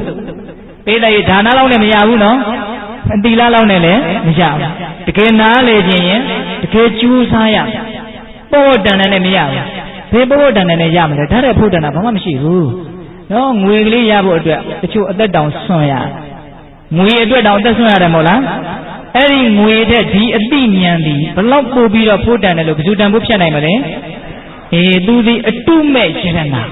ဒီအတုမဲ့ယရနာကိုရကြည့်နေပေးရမယ်အရင်ကြီးကလည်းအများကြီးပေးမှရမှာနော်ဒါကတော့နည်းနည်းပေးခြင်းလို့တော့မရဘူးဟိုဟာလေးရခြင်းဒီဟာလေးရခြင်းဆိုရင်တော့မဖြစ်သေးဘူးမြတ်စွာဘုရားဟောတယ်ဗျအညာဟိလာဘုပတိတာအညာနိဗ္ဗာန်ခါမိနေပစ္စည်းဥစ္စာလက်လာပါပေါ်များဖို့လမ်းကတလမ်းပဲငြိမ်းချမ်းတဲ့နိဗ္ဗာန်ကိုရဖို့လမ်းကတလမ်းပဲနှစ်လမ်းလေးတစ်ခါတည်းသွားခြင်းလို့မရဘူးအဲ့တော့ပိဋကတို့ဘာကိုတန်ဖိုးထားမလဲဆိုတာလေဒါလည်းအသိဉာဏ်ပေါ်မူတည်တာပဲကိုယ့်ရဲ့စိတ်ကရွှေတွေငွေတွေဂုဏ်ပကာသနာတွေကိုတန်ဖိုးထားနေအဲ့ဒီဘက်ကိုအလိုလိုလိုက်သွားမယ်နော်ကိုယ့်ရဲ့စိတ်ကဟာအဲ့ဒါထက်ဒီဘက်ကငြိမ်းချမ်းခြင်းကပိုးတန်ဖိုးရှိတယ်လို့သိတာနဲ့တပြိုင်နက်တည်းငြိမ်းချမ်းခြင်းဘက်ကိုလိုက်သွားမှာပိဋကတို့ကိုသူများပြင်လို့မရဘူးအသိဉာဏ်ကပြင်မှရမယ်ဦးသိန်းတို့ကိုလည်းအဲ့ဒီတိုင်းပဲကိုယ့်အတိကလမ်းတက်ပေးနေတာမသိရင်မသိတယ်လို့ထိုးဆင်းသွားတာပဲသိရင်သိတယ်လို့ကောင်းတဲ့နေရာတက်သွားတာသိဖို့အရင်မကြည့်ဘူးလားအရေးကြီးတယ်ပြောရင်းတဲ့စကားတွေကရှင်းနေပြန်ပြီဒါပေမဲ့အနှစ်တော်ပါတယ်ထင်ပါတယ်တခါကြီးမိုက်များမိမိခန္ဓာကိုယ်အပါဝင်တလောကလုံးကိုသိကြည့်ရင်ဒီခန္ဓာကိုယ်ကိုကြည့်ပါများရင်နားလည်မယ်နားလည်ရင်အမှားနည်းမယ်အမှားနည်းရင်ဆင်းရဲနည်းမယ်နောက်ဆုံးလုံးဝမမှားတော့ဘူးဆိုရင်လုံးဝဆင်းရဲမရှိတော့ယဟန္တာတွေလုံးဝမမှားတော့ဘူးဟုတ်ရဲ့မဟုတ်လားဒါကြောင့်ပိဋကတို့ဏိကုံးချုပ်ကြပါစို့ဟုတ်လားအဆိုးဆုံးယံစုဆိုတာဘာလဲမကောင်းသောစိတ်အကောင်းဆုံးမိတ်ဆွေဆိုတာဘာလဲကောင်းသောစိတ်အဲ့ဒီတရားနှလုံးပြီးတော့အဆိုးဆုံးယံသူနေ၍အကောင်းဆုံးမိတ်ဆွေများစေရန်ဘာလို့ရမလဲသတိပဋ္ဌာန်တရားကိုလုပ်ရမယ်တရားဘယ်နှလုံးလဲသုံးလုံးအဆိုးဆုံးယံသူရဲ့အကောင်းဆုံးမိတ်ဆွေရဲ့ယံသူနေ၍မိတ်ဆွေများစေရန်နီးလန်းရင်ပြည့်စုံသွားပြီမဟုတ်လားဒါကြောင့်ဘေးတပ်ပေါင်းသူတော်ကောင်းတို့ယံသူနေအောင်သတိပဋ္ဌာန်လုပ်ကိုကြိုးစားရင်းဖြင့်ဆောင်ကျင်းနိုင်ကြပါစေမိမိကိုချမ်းသာဒုက္ခသည်ရောက်အောင်နော်မိတ်ဆွေများအောင်သတိပဋ္ဌာန်လုပ်ကိုကြိုးစားရင်းဖြင့်ချမ်းသာဒုက္ခရအောင်ရှားဖွေနိုင်ကြပါစေလို့ဦးဇင်းတို့ဆန္ဒပြုရင်းနဲ့ဦးဇင်းတို့ဒီတရားပွဲကိုဆုံးသတ်ရအောင်နော်မေတ္တာပို့ပြီးတော့ဦးဇင်းတို့ဆုံးသတ်မယ်တော်တော်ကြာသွားတယ်ဦးဇင်းတော့ကြာအောင်မဟောဘူးသိလားပိဋကတိများလို့ဟောရတာနည်းနည်းအားရသွားတယ်တွေ့နော်မေတ္တာပို့ပြီးတော့ဦးဇင်းတို့ဆုံးသတ်မယ်ဘဝတုတဗ္ဗမင်္ဂလာရခန္တုတဗ္ဗတိဝတ္တတဗ္ဗဗုဒ္ဓ ानु ဘာဝေနတရာဒုက္ခိဘဝန္တုတိဘဝတုတဗ္ဗမင်္ဂလာရခန္တုတဗ္ဗတိဝတ္တတဗ္ဗဓမ္မာနုဘာဝေနတရာဒုက္ခိဘဝန္တုတိဘဝတုတဗ္ဗမင်္ဂလာရခန္တုတဗ္ဗတိဝတ္တတဗ္ဗသံဃာနုဘာဝေနတရာဒုက္ခိဘဝန္တုတိဧတုမာကံကာယကံရှင်များနဲ့တဝတရားနာရောက်ရှိလာကြကုန်သောသင်္တကာရကမပေါင်းတို့ဇာတာအာလုံသောတတ္တဝအနန္တတို့အားသဗ္ဗမင်္ဂလံလောကီလောကုတ္တရာကောင်းစုသမျှမင်္ဂလာဝဝတိဘဝတုကောင်းစွာမသိဖြစ်တော်မူကြပါစေတည်းဧတုမာကံသင်္တကာရကမပေါင်းတို့ဇာတာအာလုံသောတတ္တဝအနန္တတို့အား သာမတိဝဒမိမိတို့ခန္ဓာကိုယ်မှာစောင့်ကြနေကြကုန်သောနတ်မိမိတို့အိမ်မှာစောင့်ကြနေကြကုန်သောနတ်မိမိတို့ရွာမိမိတို့သာသနာမိမိတို့မြို့မိမိတို့ကဘာမိမိတို့သာသနာမှာစောင့်ကြနေကြကုန်သောဓမ္မဉာဏ်ကောင်းတာပေါင်းတို့ကလည်းပဲသက္ကတို့ကောင်းစွာမသေးဆောင်လျှောက်တော်မူနိုင်ကြပါစေတည်းဒီတို့မှာငံကိုင်းမရှင်များနဲ့တဝတရားနာရောက်ရှိလာကြကုန်သောသင်္တကာတော်မှာပေါင်းတို့စားတာအလုံးသောတတ္တဝအနန္တတို့အားဘာဝဗုဒ္ဓအနုဘာဝိနာဒီငါဝါလူသေးစုမငါပွင့်တော်မူကြတဲ့သုစုတို့တာဘာဘုရားရှင်ကိုယ်တော်မြတ်တို့ရဲ့တကူတိသောအာနုဘောတော်တို့ကြောင့်၎င်းဘာဝဓမ္မအနုဘာဝိနာကိလေသာဥပေတတ္တတိမလေတံတခဏကြီးအေစီရတိဖူလေးပါဘဘုရု၏အာယုဖြစ်သောနိဗ္ဗာန်ခြေခံဖြစ်သောပရိယစေတံတော်တရားတော်မြတ်တို့ရဲ့တကူတိသောအာနုဘောတော်တို့ကြောင့်၎င်းဘာဝတံဃာလူဘာဝိနာဘုရားရှင်ကိုယ်တော်မြတ်ကြီးတို့ရဲ့ဖြင့်ကိုအတိုးလိုက်၍ကျင့်သုံးတော်မူကြသဖြင့်အစဉ်စဉ်ကိလေသာတို့မှညီတော်မူကြကုန်ပြီးသောအရိယာတန်ခါရှင်ကောင်းရှင်မြတ်ပေါင်းတို့၏တကူတည်းသောအာနုဘောတော်တို့ကြောင့်၎င်းတရားနိယောညပါပဲကာလဆိုင်ချင်းရှိတိုင်းချင်းရှိတိုင်းဥက္ခိကိုယ်စိတ်နှပြကျမ်းမာချမ်းသာခြင်းရှိကြကုန်သည်ဘဝတူကောင်းစွာမသိဖြစ်တော်မူကြပါစေတည်း